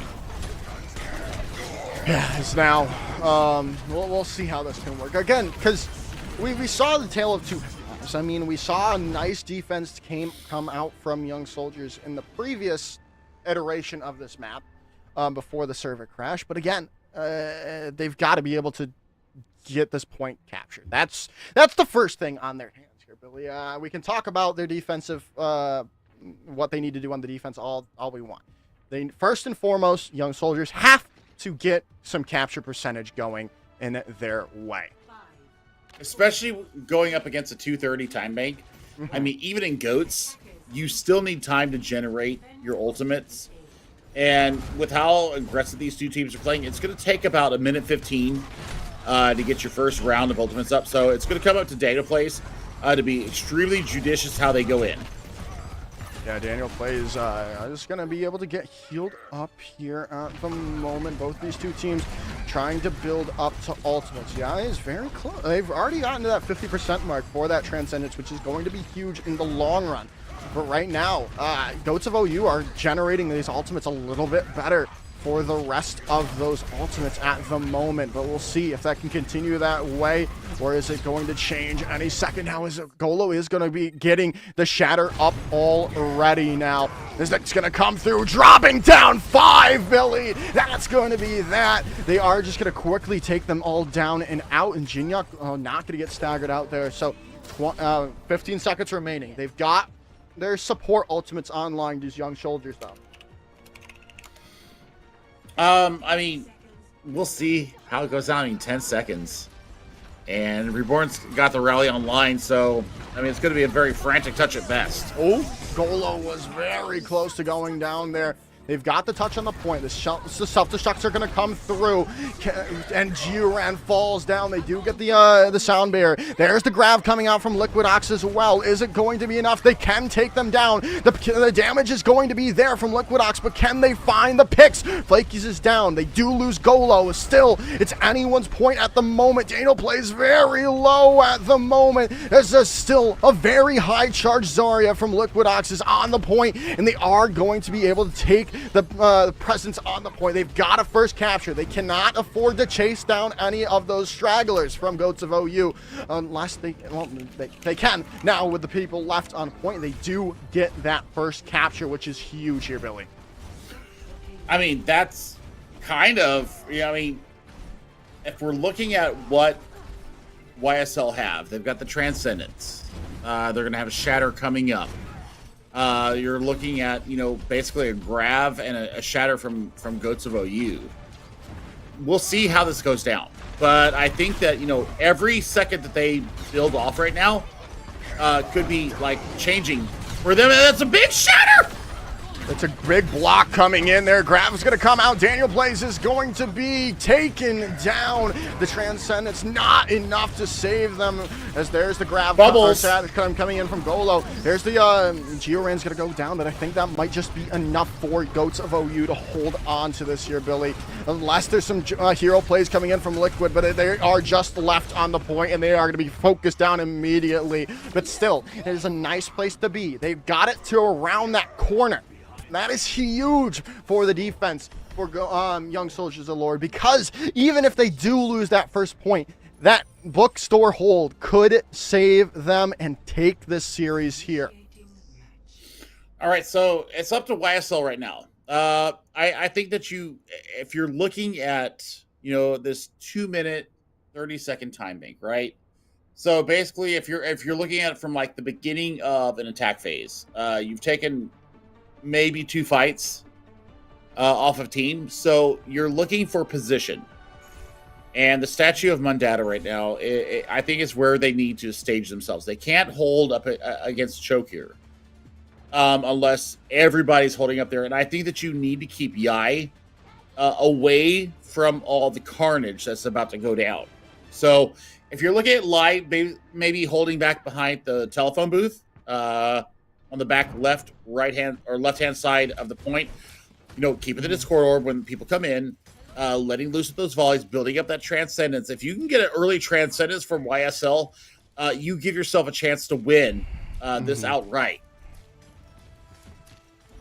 Well, we shall see here, Billy, as both of these two teams, YSL looking to finish it here and now. They do not want to take a chance on a map 3, maybe even a map 4 if we do so get there. They've got to play it close. They've got to play it strategically. They cannot afford to lose anyone early in this fight. Is now wrapping around the statue. Plays coming in. The hammers are swinging. Who goes down? Golo very low. The healing is going to be there for the moment, but they are pushing this objective, pushing him back. Daniel Plays is going to be super low and going to go down. Reborn with a nice stun and takes them down. They can still hold it out, but Jinhyuk is going to be taken out of the fight. And that is going to be that. The point is going to be captured here, Billy. And they are going to use the grab. They want to get all these players out of the fight. Liquid Ox needs to stay alive. They've got such high charge. They cannot afford to lose that Zarya charge right now, Billy. Okay, but the fact that they killed him so fast means that a lot of them are going to be having this close spawn, and now they can push up into it. They can indeed. Shatter is going to come out. It's not going to connect to anyone. Daniel Plays needs to stay alive here. Rallies are going to come through. There's the grab coming in. Can they find a pick? Shatter comes out from Daniel Plays, and it's huge. Dropping them all down and out, forcing them back. And the Transcendence going to just be wasted in the end for Goats of OU. A minute on the clock here now, as they do have grab and self-destruct. This could just be all done in one fell swoop for Goats of OU. The problem is that YSL has 2 support ultimates coming up and a self-destruct online. I mean, this is all about maintaining your space. Daniel Plays is going to get so low. There's the sound barrier coming out. The self-destruct comes in from Jinyak, and Golo falls down. This is not looking good. Jinyak now going to go right into the spawn of Goats of OU. Take down Reborn and Dawes. 28 seconds remaining. They have the self-destruct available, but Yao has this Transcendence. Daniel and Liquid are very close to their ultimates as well. I mean, Daniel's going to have the self-destruct, I mean, with a couple of right clicks from Liquidox. Yeah, look at that. Almost 90%. This is going to be the grab. This is what we're looking for. Shatter's gonna. No! Daniel goes down! It's huge! Transcendence now gonna be used by Yao. There's the Graviton Surge coming in from Liquidox. Can they find the play? Can they find someone? They have a lot of people low. The Transcendence, though, coming in from Istis and the Sound Barrier as well. They might have just held on! That's going to do it. They wait it out. I don't know if they get back because of the overtime timer and losing Yai. That does it. That's going to be a full capture here for Goats of OU. They saved themselves. Holy cow! What a map here from Goats of OU, staving off elimination. Yeah, great stuff. Great stuff indeed from Goats of OU there. Looked very much over for a moment, but then the saving play is coming in from the support line. Able to stave off the aggression that was coming in from the ISL. As we are gonna head to a short little break while these replays are headed. Don't go anywhere. You're not gonna want to miss the conclusion of this series.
All right, everyone, welcome back. And now we are ready to go into map number 3. We are headed to Assault Game Mode, and well, we still don't know where we're going yet. Just right, yes, yeah, right, yeah. Now we do. Now we've got the map choice coming in from Young Soldiers of the Lord. We are headed to Hanamura. Oh, Bullskunk, feast your eyes, my friend. This is his favorite map. It's one of my favorite maps too. I still think it's the most beautiful map. It's also the most snowbally map. I think of all the 2CP maps, Volskaya being the least, and then Anubis kind of sits in the middle, if it were. And so we'll see how this is going to go down. But I mean, we saw a lot of good stuff from our last matchup here on Hanamura. We got some overtime matches into it, so we'll see how it's going to go here for these two. I mean, Goats of OU, man, they really turned it around on the back of some really great support ultimate plays. I think this is going to go down the same way again, Joshua, as we look to see, who's going to take the win here. Are we going to be draw Amura here, or are we going to actually have a winner? We will see. I mean, I believe both of their times these two teams have played the Assault Game Mode. It's been 1-0s, actually. So, but again, those were against teams that were quite good. So, we could be in for the long haul here, Billy, or we could just be seeing the first point only today. I mean, what we were looking at just now is the reason why I love Hanamura so much, and you guys don't get to see it, but it's kind of the view if you capture point A and you're going into the courtyard, the cherry blossoms, that little pagoda in the middle where there's a health pack there. One of my most iconic core memories of Overwatch. Absolutely love the aesthetics of this point. We'll kind of get a chance to see it here as we swing through. And once again, thanks to Lottie for giving us the beautiful pictures there. As we take a look from Golo's point of view, I mean, YSL, they're up against it right now. They lost the Kings Row map, so they kind of have something to prove here. And we'll see what YSL have up their sleeves as we come out the gate. Yeah, we'll see. Are they going to be full held here? They are going on to that attack now, as Goats of OU have opted for the defense here. But we're about to see. I mean, a nice fire strike coming in. Already up to 25% from Golo just because of that. I mean, it might not make the difference in the long run. Another one will indeed, as they're already up to 50% before the fight has broken out. Dawes, though, very little going to be a little bit more cautious for the moment, as Daniel Plays is going to be taken down immediately. So should just be the looking to get back. Yeah, Young Soldiers is just going to back up here and wait for that Ryan to come back, especially if they lose out any more players, as Jinhyuk is going to be demacked. I mean, you love it. I mean, if you're Goats of OU right now, you let the Baby Diva just kind of flail around, try to hit some shots with the Bunny Blaster and get the work done. Once again, I want to hone in on Istis. Look at the positioning from this Zenyatta. Absolutely massive. Big Shatter come out. Shatter does come through, but I don't think anyone fell down. However, as Jinhyuk is going to be separated from the rest of their team, went very low. They're able to use those boosters to get back to their team, get that healing up. Now they are going to look to rotate up and around to this high ground next to the point, but they are going to be walking into some ultimates from Goats of OU here. They've got plays, they've got things to do. Rally is going to be used though by Flakies early on to get into this as well. Now Reborn uses there's the grab coming out from both of the two Zaryas, but nothing's really doing quite just yet thanks to the Transcendences. As Golo's going to fall down, Jinhyuk going to be using the self-destruct onto the point. Self-destruct coming in from Greninja as well. As Yai's going to fall down, and Jinhyuk's mech going to be taken with them. This goes down as quickly afterwards, but it still seems like Goats of OU have the upper hand for the moment, unless, Reborn's going to fall down, as that should finally be Young Soldiers of the Lord taking this point here. I mean, we might have another grab coming out from Dawes here. We'll see how this goes. Golo is going back to the point. So, yeah, basically giving it up. It still took about 2:30 to take point A. So a 4:36 time bank as we approach the entrance of the dojo. And, I mean, look at Ghosts of You. They've got some serious tools to repel him here. Yeah, they do. They do indeed. But we'll see if they can repel them for the next 4 minutes, or we're going to be seeing a capture coming in from the Young Soldiers at the moment.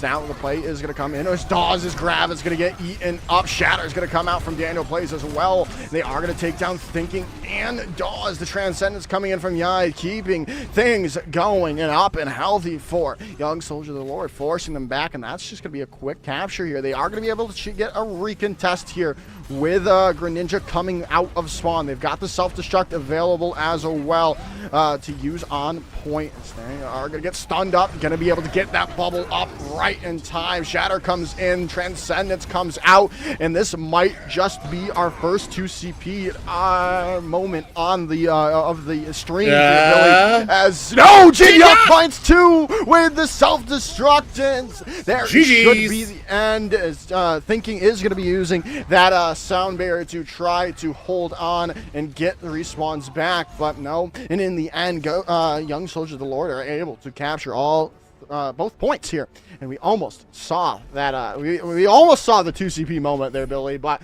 Jinhyuk saves Young Soldiers of the Lord from that walk of shame. I mean, just look at what they did. I mean, the first point was actually really well played.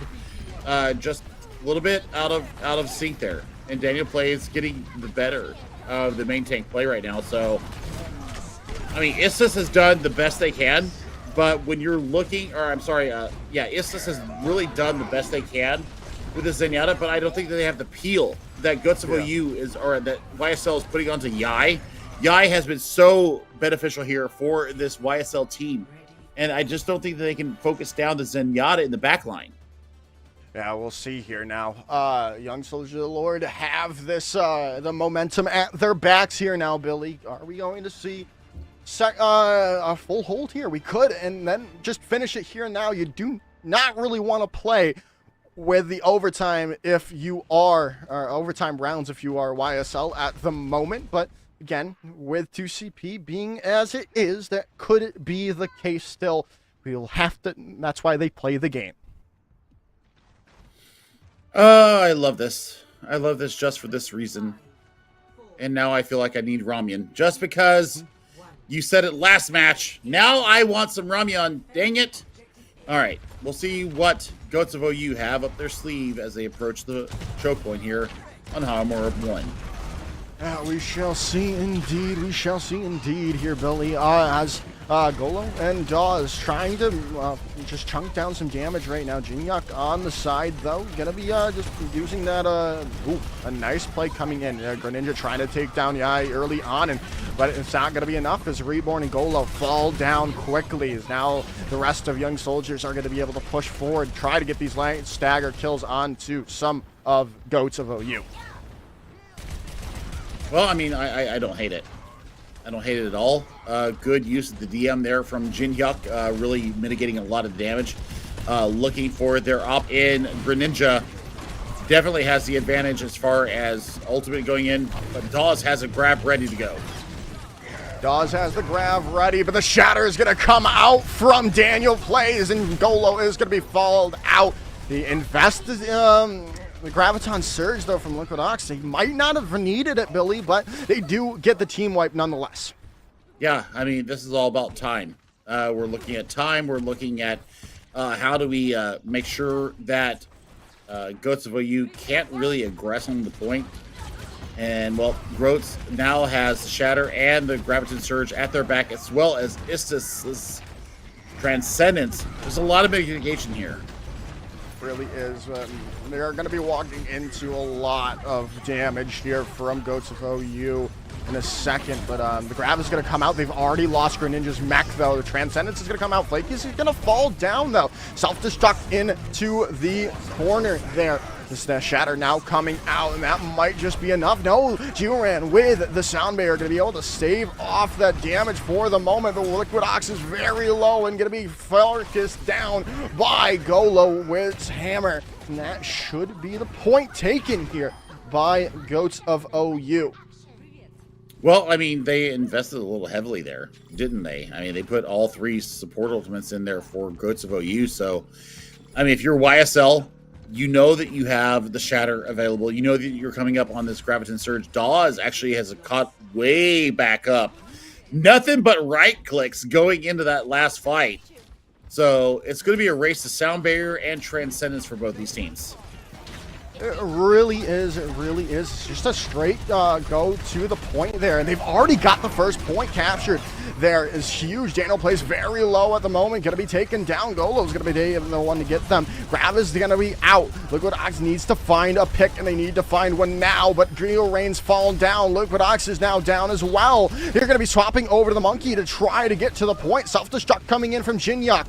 Is not going to find anyone. The Monkey is out from Daniel Plays, as they are going to buy time, but it might not have been the right swap here, Billy, as they are just going to get blown up immediately. Shatter's going to come out from Golo. Liquid Ox is going to fall, and that probably is going to be it here with the self-destruct coming on from Jin Hyuk. Or sorry, from Greninja. Yeah, I mean, so 16 seconds difference between the two, and what we're looking for right now is who's going to be the most decisive here in these extra innings. So YSL is going to come out on the attack. I mean, look at this. Greninja got completely behind the team, pulled all the resources out. I mean, YSL actually had the advantage. Maybe a little bit of premature ult usage there from them. We need to see a little bit better discipline as far as these ultimates are ready to go. Make sure that all of your cooldowns are ready to go before you invest these ultimates into it. But as it stands, 16 seconds between the two, YSL is going to be on the attack first. Yeah, and they are going to look to do as well as they did on that attacking phase previously. But right now, Billy, it's anyone's point. Again, 16 seconds, not really the biggest. It's pretty much doesn't matter really in the long run of things, I would have to say. It gives you a little bit of time to get to the point, but it doesn't give you an extra fight, I would say. So what it gives you, though, I mean, to build on the back of that, what it gives you though is like maybe 4 right clicks for Mazaria. So that might be the difference between generating a Graviton Surge or not. Yeah, you're right. But we'll see how it works for them. Flaky's very low already here. Just going to be rotating around, though. Jin Hyuk's going to be staying with the team this time. Not going to be focused out as the rotation's already there. Now, can they get quickly on and swiftly on and take this fight, or are they just doing a little bit of ring around the rosy for no reason, and are they just going to be wasting their own time here, Billy, is the real question right now. Because especially if they lose this fight, this is putting themselves up for a disastrous defensive hold as Daniel Plays is going to go down, and the Shatters are already built up by Golo. Yeah, that might have just not. That wasn't good at all. They wasted a minute off the time bank, and they don't have anything to show for it. Well, I mean, I guess you're looking at ult charge. Yeah. Flaky's going to have the rally. You've got the Shatter coming up online, and you might have the Transcendence, but I mean, Issus has completely outstripped you, as well as the Zenyatta on the other side. So, I mean, Goats have all the tools to hold this here. Yeah, they really do. They really do indeed, Billy. Now the rally is going to come in from Flaky's. The Shatter is going to come out, though, from Daniel Plays. Self-destruct takes down Reborn as well, and that's why they play the game, Billy. They are going to come back in. There's the nice grab, though. They might be able to do something with it, but no, it's not going to be enough. Jinyak takes down Golo, and wow, yeah, that's why you play the game, Billy. That's why you play the game. You don't just go off of what you look at. And that is going to be YSL coming in clutch with capture. Flaky's Yai had no business staying alive there, and Flaky's puts the triple biscuits on him and gets it done. And now grabs Surge and probably another self-destruct online here for Jinhyuk. Golo, you need to be huge here, bud. Shatter's not going to connect to anything, though, there, Billy. Golo's going to be caught out, and they are going to be taken down. What a snowball going to come through here. Greninja is going to pop their own self-destruct, though. They have an opportunity. They get by a little bit more time. 2 ticks. They got 2 ticks on the board already, and the re-engage going to try to come in from Goats of OU, but they've lost thinking their way to build up to that sound barrier any longer. Daniel Plays just swinging the hammer for their life, just finding so much value right now, trying to build up to some more ultimates, but they are not going to need them, as they are going to find Greninja out of the mech, and that is going to be that. They complete the second point. And this is really the 2CP experience. You're right. It is. It absolutely is. And now, I mean, with the 16-second deficit, right? We are looking at the possibility of YSL turning this around, you know, after getting beat out on Kings Row. We're looking at them possibly being able to turn this back around, getting the momentum back in their favor. All it takes is one really, really strong, elongated hold here for YSL, because that's a full capture of both points in the overtime. So regardless of whether or not they give up the first point, I think that if you're YSL, you can actually give up the first point, as long as you don't feed too much ult charge over to Goats of OU.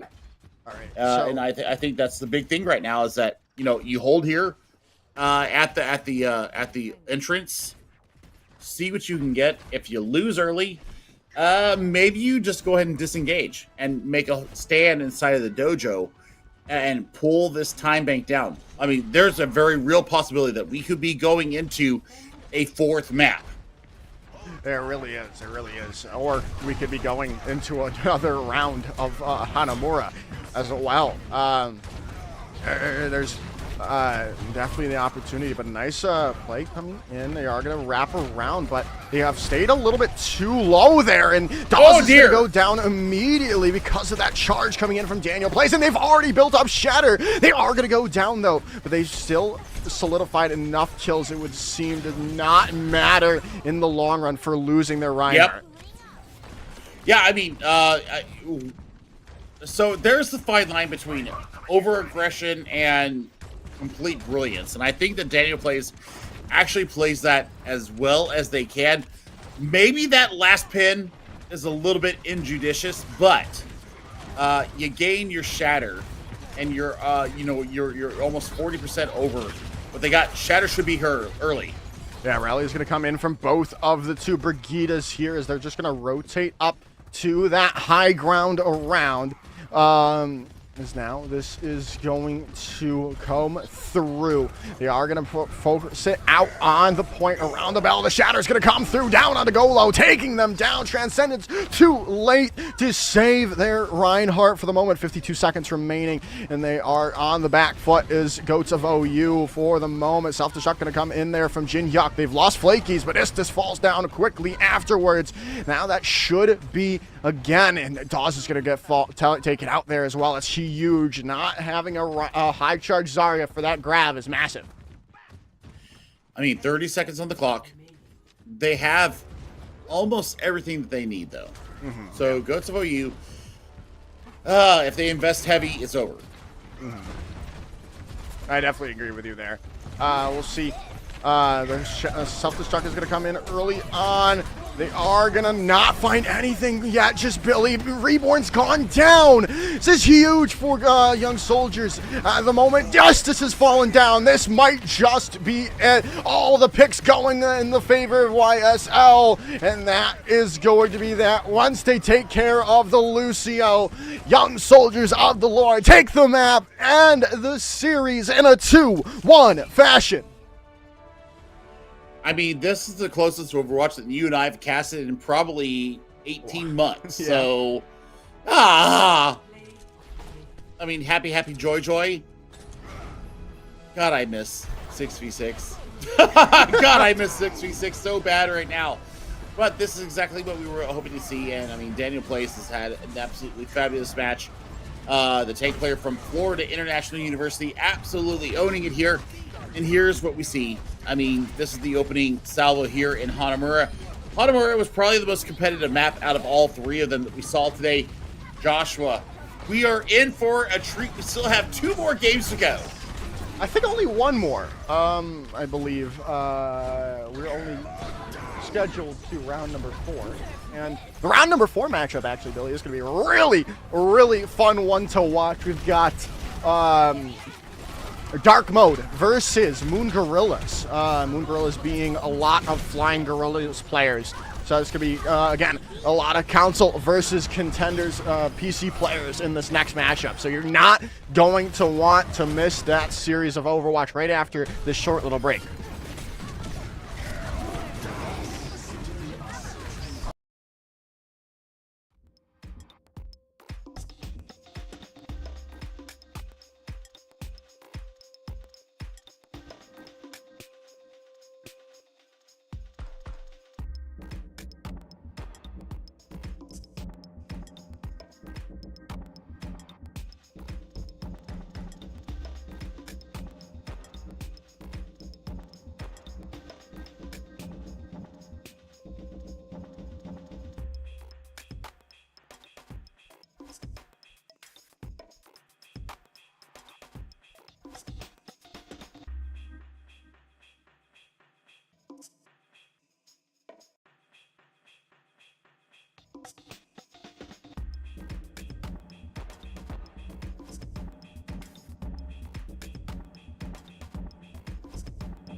Let's have a bit of fun till I downfall.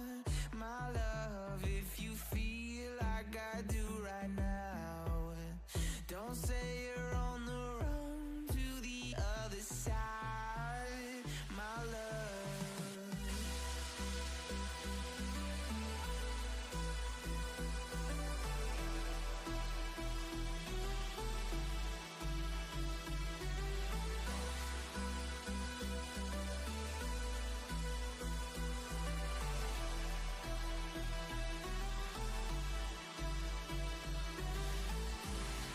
You say you wanna try, but you never do.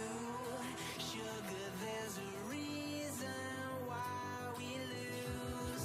You say you wanna cry, but you never do. Sugar, there's a reason why we lose.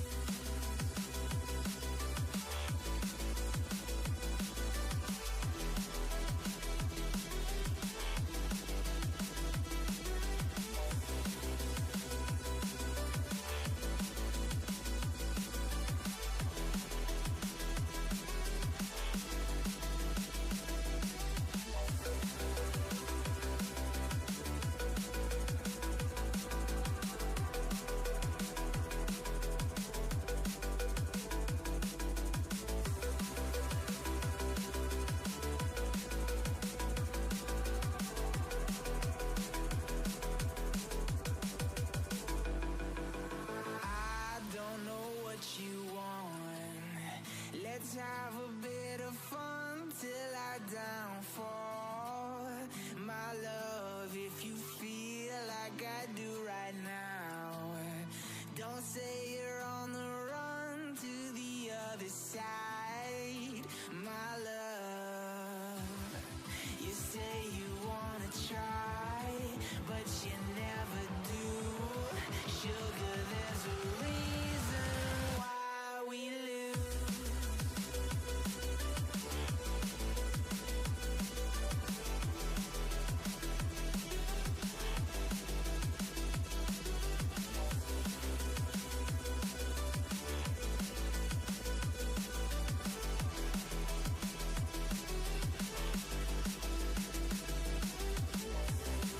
You say you wanna try. All right, everyone, welcome back. It is time for our last matchup of the afternoon. Now into the evening here. We've got Dark Mode versus Moon Gorillas here, Billy, and I'm super excited to finish off with this matchup here. All right, so we basically got UTD going up against Blue Team, right? Is Yeah. it? Yeah, it's UTD, University of Texas, Dallas, going up against Blue Team here. Console versus PC. And I dropped into Derpy's stream earlier today when we put the raid over from CGL 1 after the EU tournament. I told Derpy that we would be saying hello a little bit later, so Derpy and company, hi, we're here. And we're taking a look at you now. So you're going up against the best of what the console gaming league and the console Overwatch scene has to offer as far as opposition. I hope you're ready, because basically Blue Team here is ready to go and is going to give you a run for your money. Yeah, I'm really interested to see how Moon Gorillas are going to be taking this and who's playing what. I know Vinny's a very good Zarya player. Oh, yes. I'm very excited to see that, if that's where we end up going with that. But again, and then Necrise is there as well. I believe he'll probably be playing the main tank role. But I mean, we'll see when they get there, obviously. I mean, but they're going to be going into a tough little lineup from Dark Mode with Derpy. I mean, Derpy on Reinhardt, it goes crazy. I mean,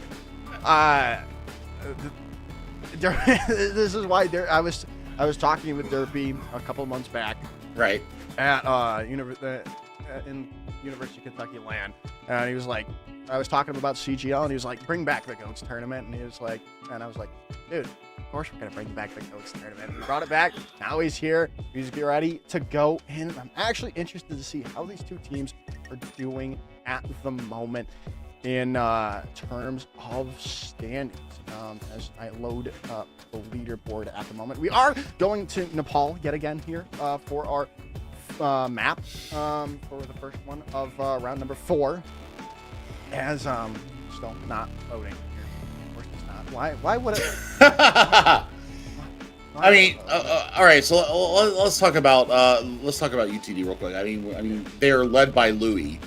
He used to be their tank specialist and their main tank back when we had 6v6, and really led UTD on an upward trajectory as far as the collegiate scene. So, if we're looking at it from a more cerebral sense, UTD, this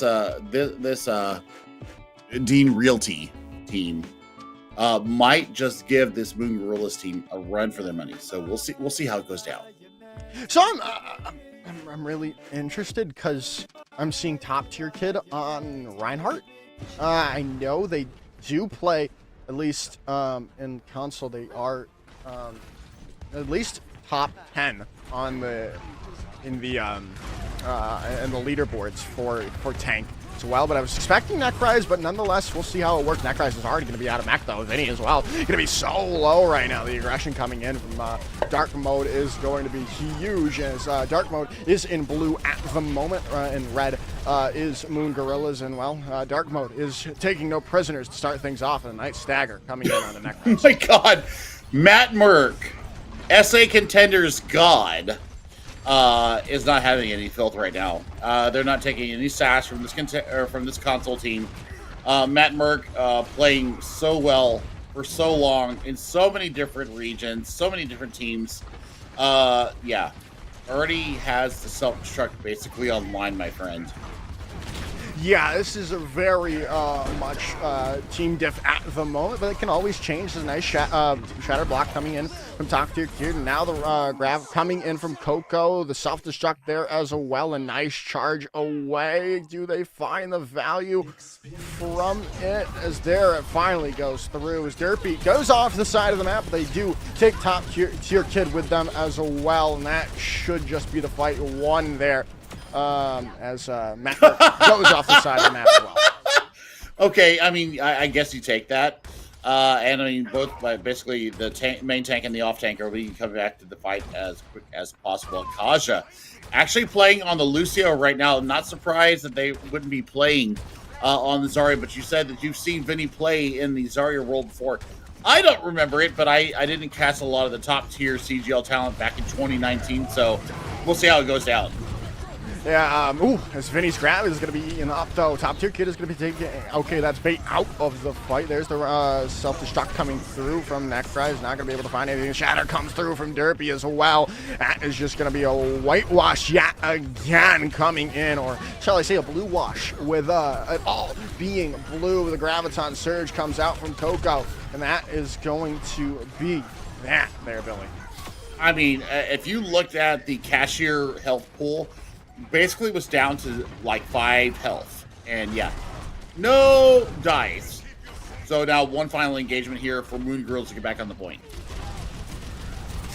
As now we come into this fight, Billy. They've got to figure something out, and Vinny's going to be able to take Derpy out of the fight. And that's definitely a nice pick indeed, but they've got to be able to find more. And, well, Matt Merck is going to be taken out of mech as well. Going to be able to get back into it, though, thanks to the self-destruct.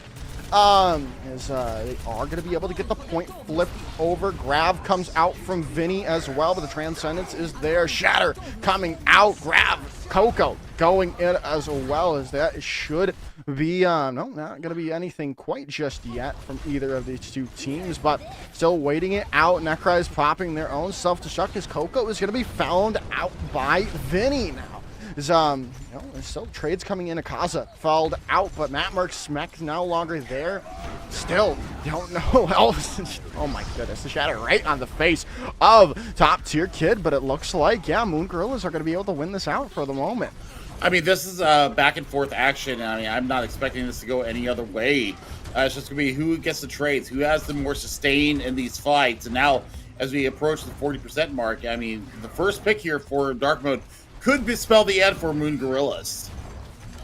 Really could indeed. As are laying, Derpy was laid out there for a moment, but the Shatter's not going to connect. Now the Sound Barrier comes in from, okay, that's bait to keep things going their way, and a grab right on to Necrise there, taking them out of the fight. The point is flipped back over to Dark Mode, and there should be the round going their favor.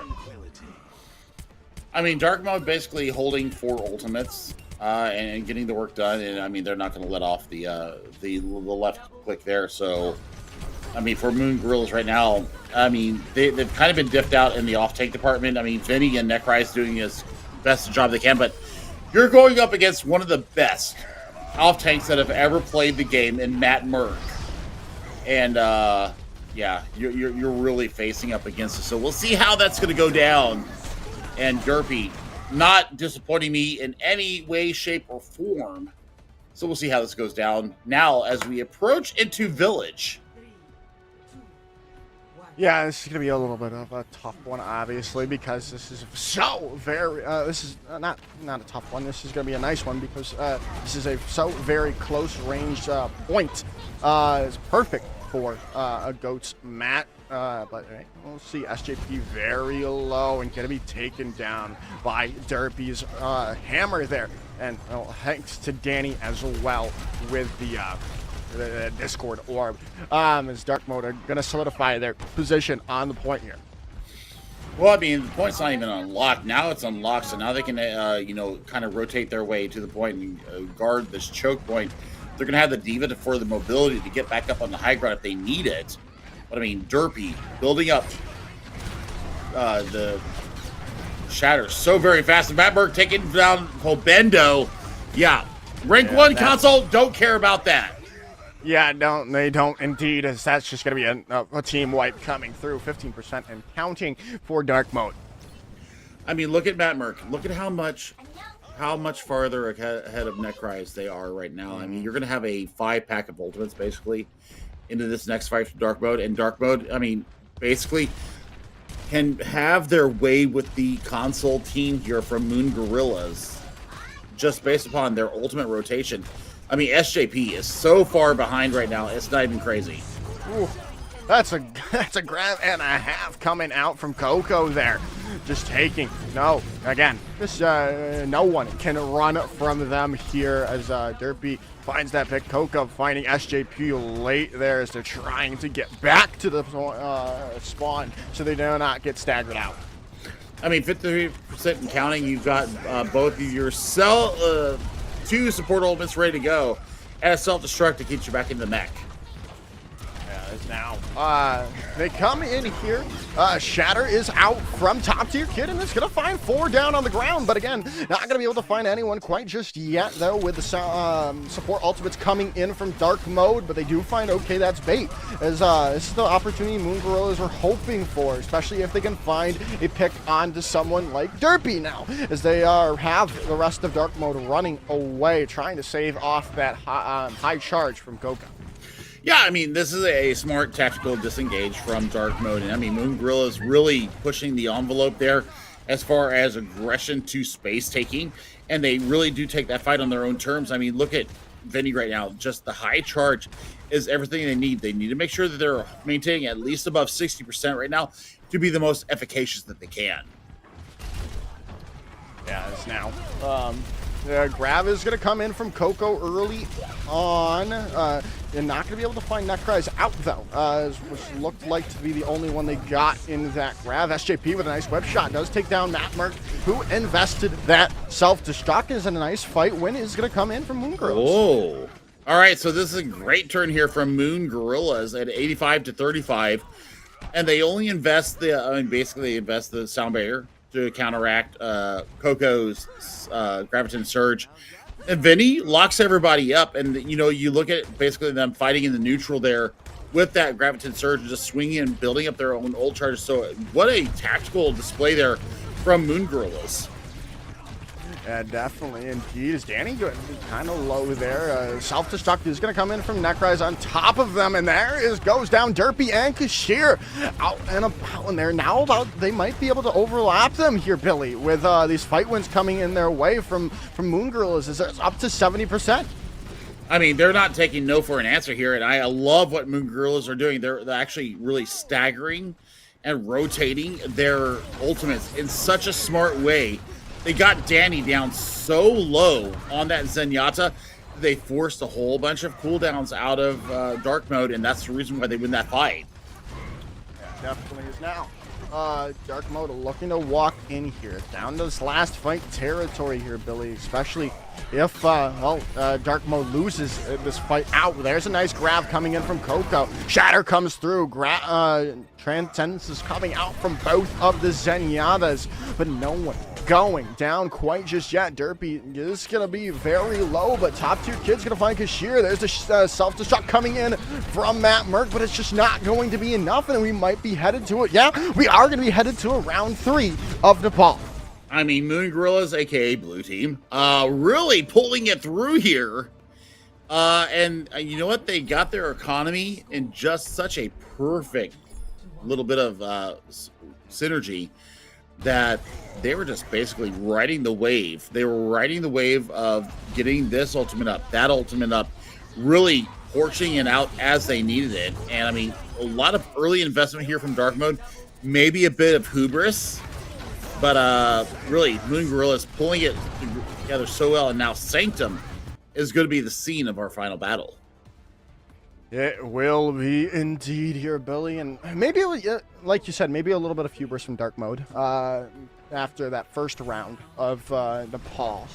So maybe we see them clutch up and, get to that gamer stance. I mean, when you're, you can't really do that when you're playing with keyboard and mouse, but when you're on console, you lean forward and you focus up with your controller.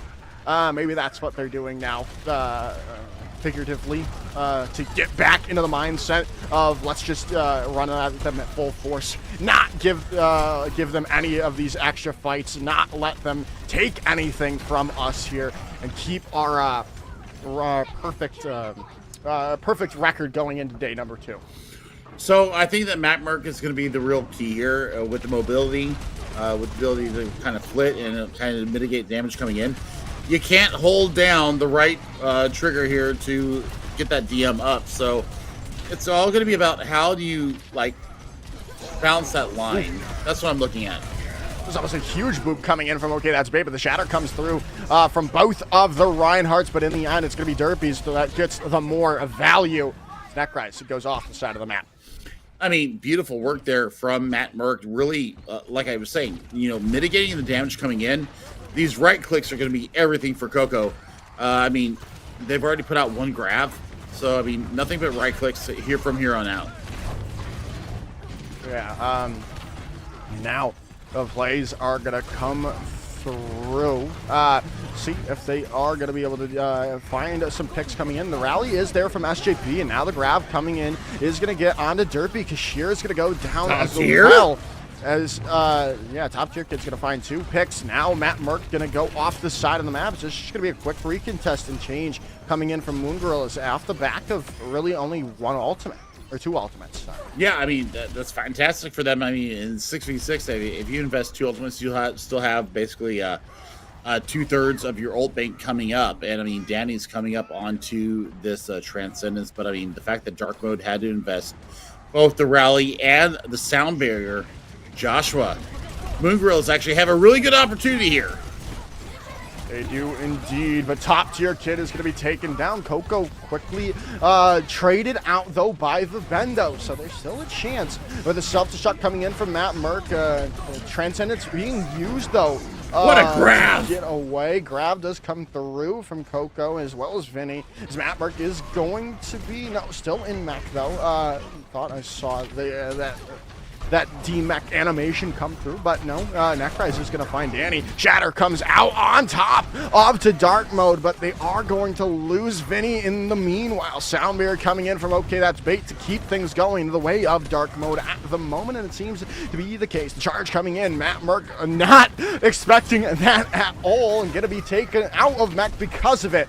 As the point is going to be flipped back over to dark mode in the meantime, as the causes fall down, top tier kid falls as well, and dark mode has solidified their presence on the point. I mean, sometimes the YOLO charge gets punished, and that's exactly what happened right there.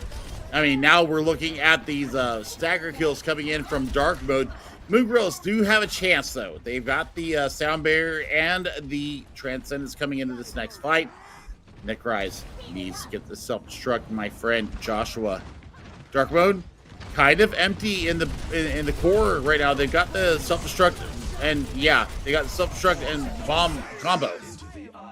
Well, that was very close to going down there. Vivendo was able to stave off the damage coming through. There's the shatter in response. Derpy gets dropped on their back and taken down to the charge as Coco falls down to a right click as well. As this is a quick re-engage coming in as Moon Girls are able to take back the point as dark mode resets. Yeah, I mean, Matt Merck decided to basically give over themselves to the recontest. So you buy basically a fight and a half here at 74% and counting. So, I mean, you're basically working for Danny to get this Transcendence up. They almost have it right again. Oh my gosh, disconnect from Vivendo. I don't know if we can pause though, because we're in the midst of a fight here, Billy. Yeah, we can. So, as now, this is unfortunate for Moon Gorillas. They are going to come in as now the fight is going to go in. Top tier kid, that is just going to be a brutal way for this fight to go as the overtime bar is ticking away. And now I think this is a perfect chance to pause. No, the overtime bar is going to be ticking away. Kaz is going to fall down. Danny is going to go, and that is unfortunate way to end things off. But in the end, dark mode, take map number 1. I think they had the map 1 anyways. Yeah. To be quite honest, because they had the ultimate rotation in their favor. They had the economy in their favor, and they had the positioning in their favor. So I don't think that Vivendo disconnecting at that point really matters. But you know what? As it stands, this will be dark mode taking the 1-0 lead. Derpy and company going to be very happy on the back of that. Yeah, no, definitely they are. They are indeed. As now, as we're looking at this, I mean, I feel like, again, they might be a little bit overzealous. They might be just kind of toying with their food, Billy. I feel like at times, but then they focus up and are able to just come back and win these fights when they should be.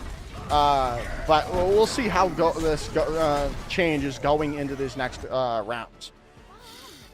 Well, here's the thing, is that when you're running goats, your mechanical prowess and the 1v1 potential isn't so important. And I think that's something that we saw earlier today with MME Overwatch versus Sheer Cold. It doesn't matter.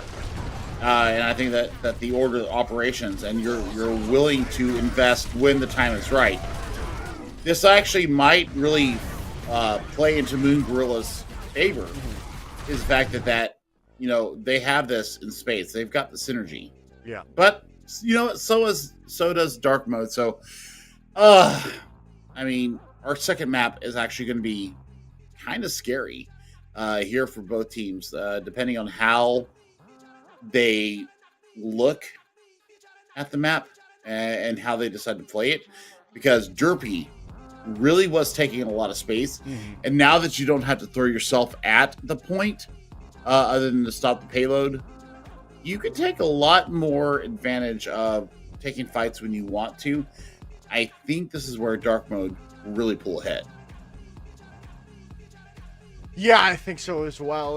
Like you said, this is a perfect chance for Derpy to showcase why he loves Reinhardt so much on this map.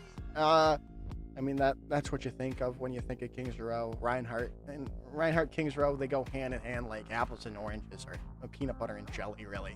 And unless they can stop the aggression from Moon Girls, can stop the aggression from dark mode, and because of Derpy, I think this is going to be a very one-sided affair. But again, like you said, there's been crazier things happening today, like MME beating Sheer Cold earlier on. I mean, that one really shocked me, to be completely honest. Oh yeah, no, I definitely would have been shocked too, seeing Sheer Cold lose to MME. But again, MME is a very, very good team. I mean, they have been together for years now. I feel like it's been over 4 years that the main players of MME have been together. Right. So, I mean, that's kind of what I'm looking at right here. Dark Mode decides that they want to come out in the attack. So we'll see how these rotations, how the aggression, how the difference between, using the sticks and using a mouse and keyboard will come to play here. Yeah, we will see indeed here, Billy, as the gates are going to open in a few short moments, as now they are going to run on. Yeah, it is a very interesting choice that Dark Mode has decided to attack, but it is in their nature. They are a very aggressive team in how they have been playing so far. They want to set the tone here and now with a very good attacking round, but they've got to find a pick first and foremost, and that's what they're looking for now. Necrise is going to be having to force him around Matt Merck in the backline, but still nothing quite just yet, as they do take Top Tier Kid out of the fight already, and that should just be the crack in the glass that they were looking for, as now SJP falling down as well. And that's the difference between the sticks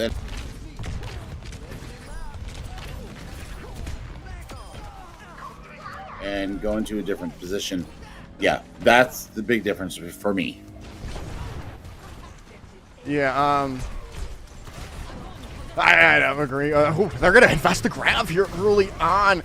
And now, yeah, it's just going to 5-9 Top Tier Kid yet again. Still not able to build up to that shatter because of it. And Danny finding another pick as well onto Vinny, as they're just forcing them into point number 3 here, Billy. Oh my goodness, this is aggression and a half. I mean, I love it. I love the fact that they're pushing the initiative here and keeping high charge here onto Coco. So Dark Mode definitely setting themselves up for success. I don't know if you have, but I've lost game audio.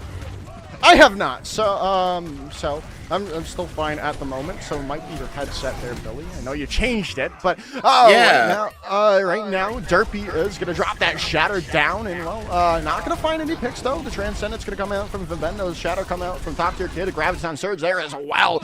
A boatload of ultimates as Matt Merck eats up Vinny's Graviton Surge. Gobble, gobble, gobble, like a hungry hippo. As now, they still are waiting it out, still waiting for the pick to really come through from either of these two squads. Matt Merck is going to get stunned up and going to be not taken out of mech thanks to that self-destruct. Going to be used in Akaza, and Top Tier Kid go down. The trades are coming in now. Both teams are down players, but it's looking good for Dark Mode, with SJP falling down to Danny.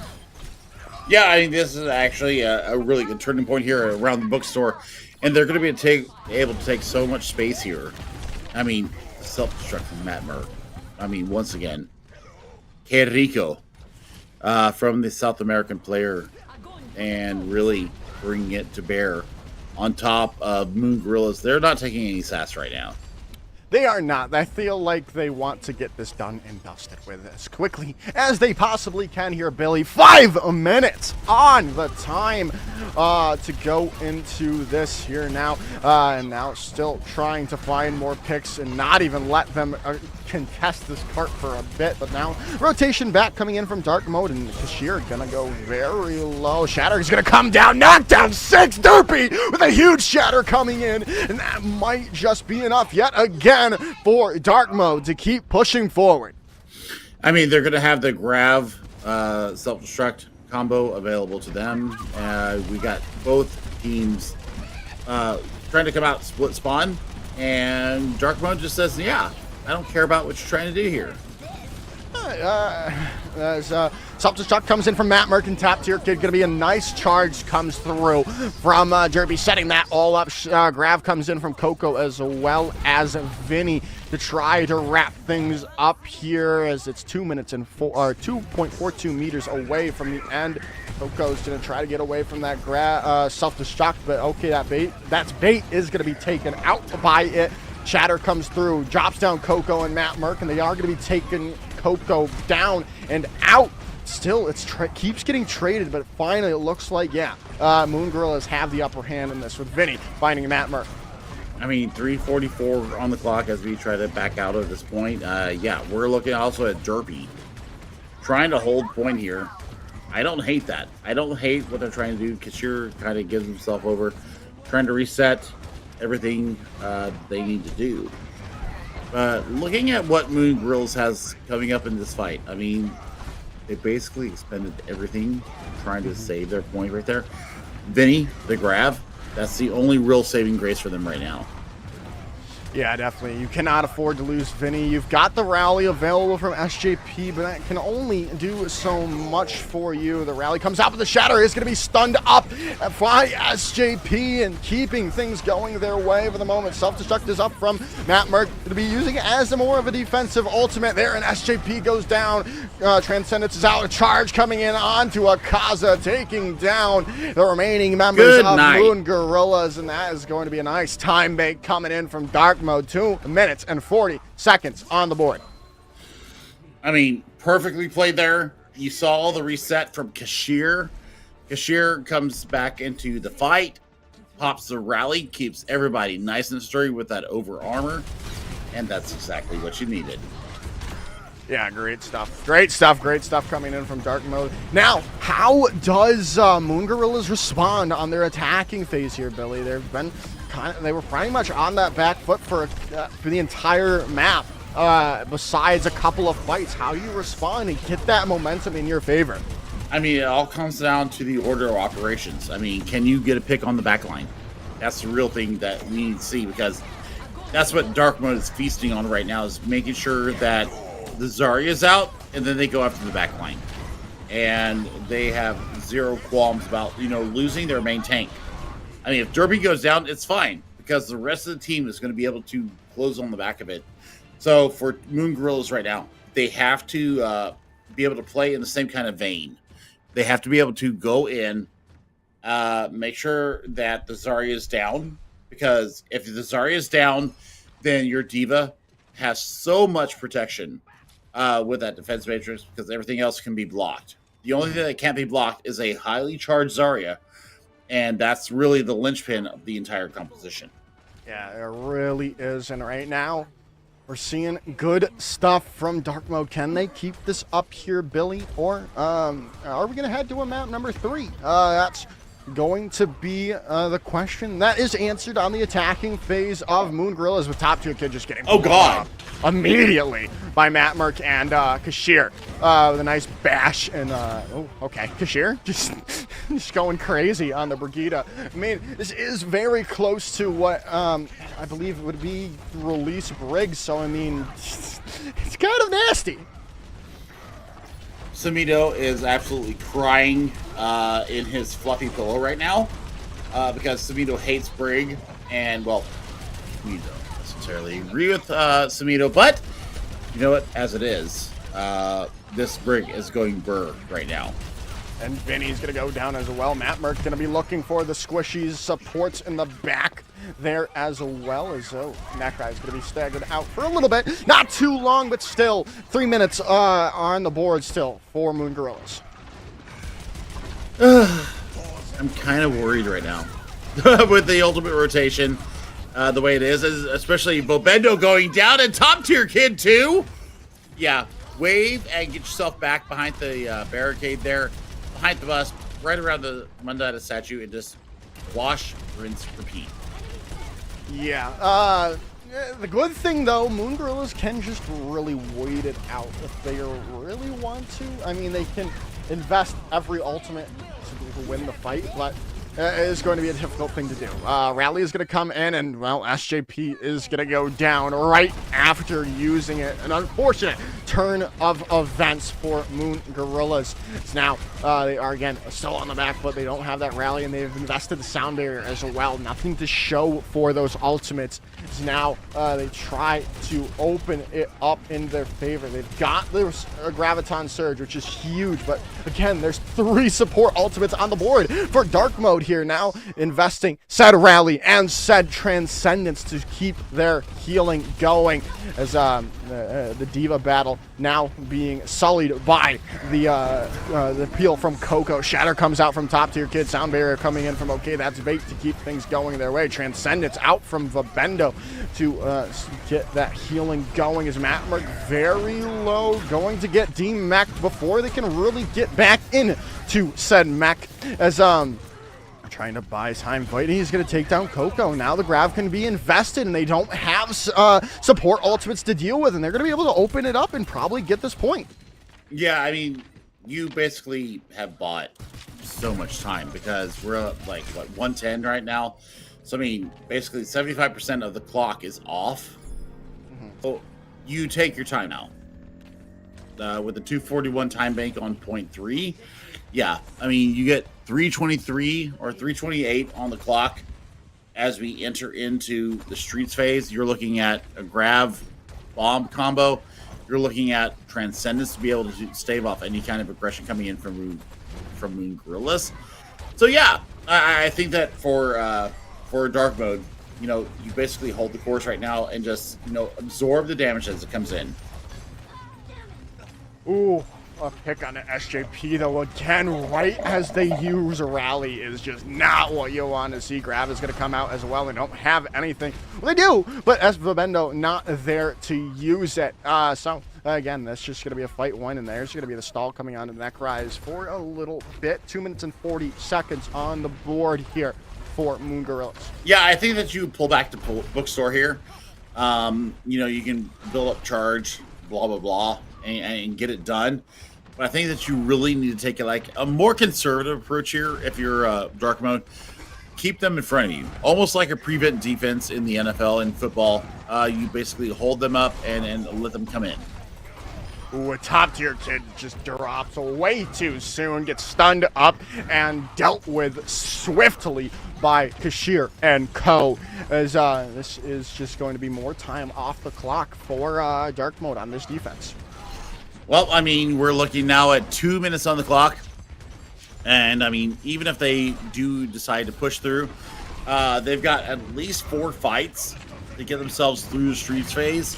And Dark Mode is just so well apportioned with their ultimates. Oh, my God, what a stun on the Derpy, though. This might be the beginning. Stun. And a nice shatter coming out as well. Grav gonna come through, but is it going to be enough to stave off this self-destruct coming through? Sound Barrier comes out from Akaza. Shatter comes through, though. A massive one indeed from Derpy, as that is going to be, at least the fight done for the moment with, well, the Grav finishing it up indefinitely for Dark Mode. Yeah, I mean, we're sub 90 seconds now, and I mean, Dark Mode are feeling all full of their ults right now, but they invested a lot, and they're still going to run into a Necrise self-destruct. They're going to be running into a SJP Rally, which is going to be able to hold them in good stead. I think the real battle right now is Coco. Can you beat Vinny to the Graviton Surge? That is the question right now, Billy. And I think with just how close it, yeah, Vinny's gonna get it right. Oh, what? Self-destruct coming in from Necrise, is gonna find Derpy as well. What? Grav is gonna come out, and Mattmerk is gonna fall down. And that's going to be that. The self-destruct is gonna find Vinny and Necrise, though. I don't know how. The Shatter's gonna be invested by Top Tier Kid. They're gonna have to invest to get out of the area there. But again, this is just they had to invest so much to get out of the room. It's down to 20 seconds, and they're going to have the support ultimates, but it's not looking too good for Moon Gorillas right now. I mean, Moon Gorillas right now are kind of flailing around, and the fact that Coco did, by the way, matchup to Vinny. Vinny let loose with their grab, and then right behind it was Coco, and just bought them so much real estate here in the Streets phase. One fight for Dark Mode, and this is all over. Yeah, that's all they need. Build up to an ultimate, say, like the Shatter or the Graviton Surge. Obviously, not lose anyone, because Kashir is very low at the moment. The raid boss coming through. SJP popping the rally for the moment, but very close. Coming in are these ultimates from Dark Mode. They've got it almost built up. Derpy and Coco going step for step. Shatter coming out is going to drop onto Coco, but not going to find anyone quite just yet. Shatter now coming out, going to be locked up. Grav coming through from Coco, still not being able to find anyone quite just yet. Rally coming in from Kashir as well. Can they finish it off? Derpy's gonna get felled out, though. This is huge for Moon Gorillas, especially if the self-destruct can find something. No, it's not going to, but still, more time can be built. Matt finds top tier kid. No, the self-destruct can just go out with really out any contest. Vinny's falling down. This might just be the beginning of the end here, Billy, with Necra is very low. Gonna get the healing, though, from the rally. The SJP was able to pop. Vivendo gonna fall down, though, with an honorable Zenyatta duel. And, well, Necra gets off the point for a moment. And, well, that's all they have as Dark Mode take the map and the series in a 2-0 fashion. I mean, just the understanding from Dark Mode there. Absolutely playing over Blue Team, aka Moon Gorillas. Seriously, Matt Merck is one of the best in the game, and I mean, we're focusing on Cashier right now for this play of the game here on Kings Row, but Matt Merck was the reason why they win this entire series. The peel is too good, right? The self-destruct's too good. The ability to kind of absorb damage as they go in with that DM, too damn good, and that's why Dark Mode takes this win. Yeah, very good team, very good indeed. Still undefeated as I believe, yeah, they are undefeated going into this. They were 3-0, now they're 4-0. Still tied with Open Queuers, I would believe, if I reload the leaderboards yet again. This second place, these first two spots are very, very coveted in the group 7 right now, Billy. Both there's a lot of good teams between TBD, Open Queuers, and Dark Mode, and only 2 can move on into the next round. Well, I think that Dark Mode pretty much guaranteed themselves a spot based upon the play, based upon what we saw there against Blue Team. By the way, Blue Team is one of the best that Console League has ever produced. And so the fact that this team from Dark Mode is able to do this, yikes. Be very, very afraid of Derpy and company. But do not count out this team that we just saw there from the Gorillas, because, yeah, they're actually really damn good. And you know what? We'll take a look at, some highlights from the day that we saw. Hippie and Lottie doing absolute wonders behind the scenes for us, making us look good, making the game look good. We are nothing without them, and I mean, this is one of the biggest projects that CGL has ever put on. We got 150 teams, Joshua. It's definitely the biggest. Oh my God, it's so huge! It's so huge, and we've got OWL players. We've got contenders players. We've got collegiate and calling all heroes players as well. So, yeah, I mean, I'm damn proud to be here. Damn proud to present this to you guys from the Console Gaming League. But you know what? As we take a look at all these wonderful plays from all day long, make sure that you come back and see us tomorrow. I will be on the EU broadcast. I'm taking a break tomorrow night from the NA broadcast unless somebody decides to drop out, and then I will, of course, jump back in. But then we have next weekend with the finals. Everything going down there for this GOATS tournament. But for myself, Joker's Ransom, Hippie, and Lottie, everybody, have a wonderful night. Make sure that you watch all the way through and see all these damn good plays from these talented gamers, and we'll see you tomorrow. Peace out.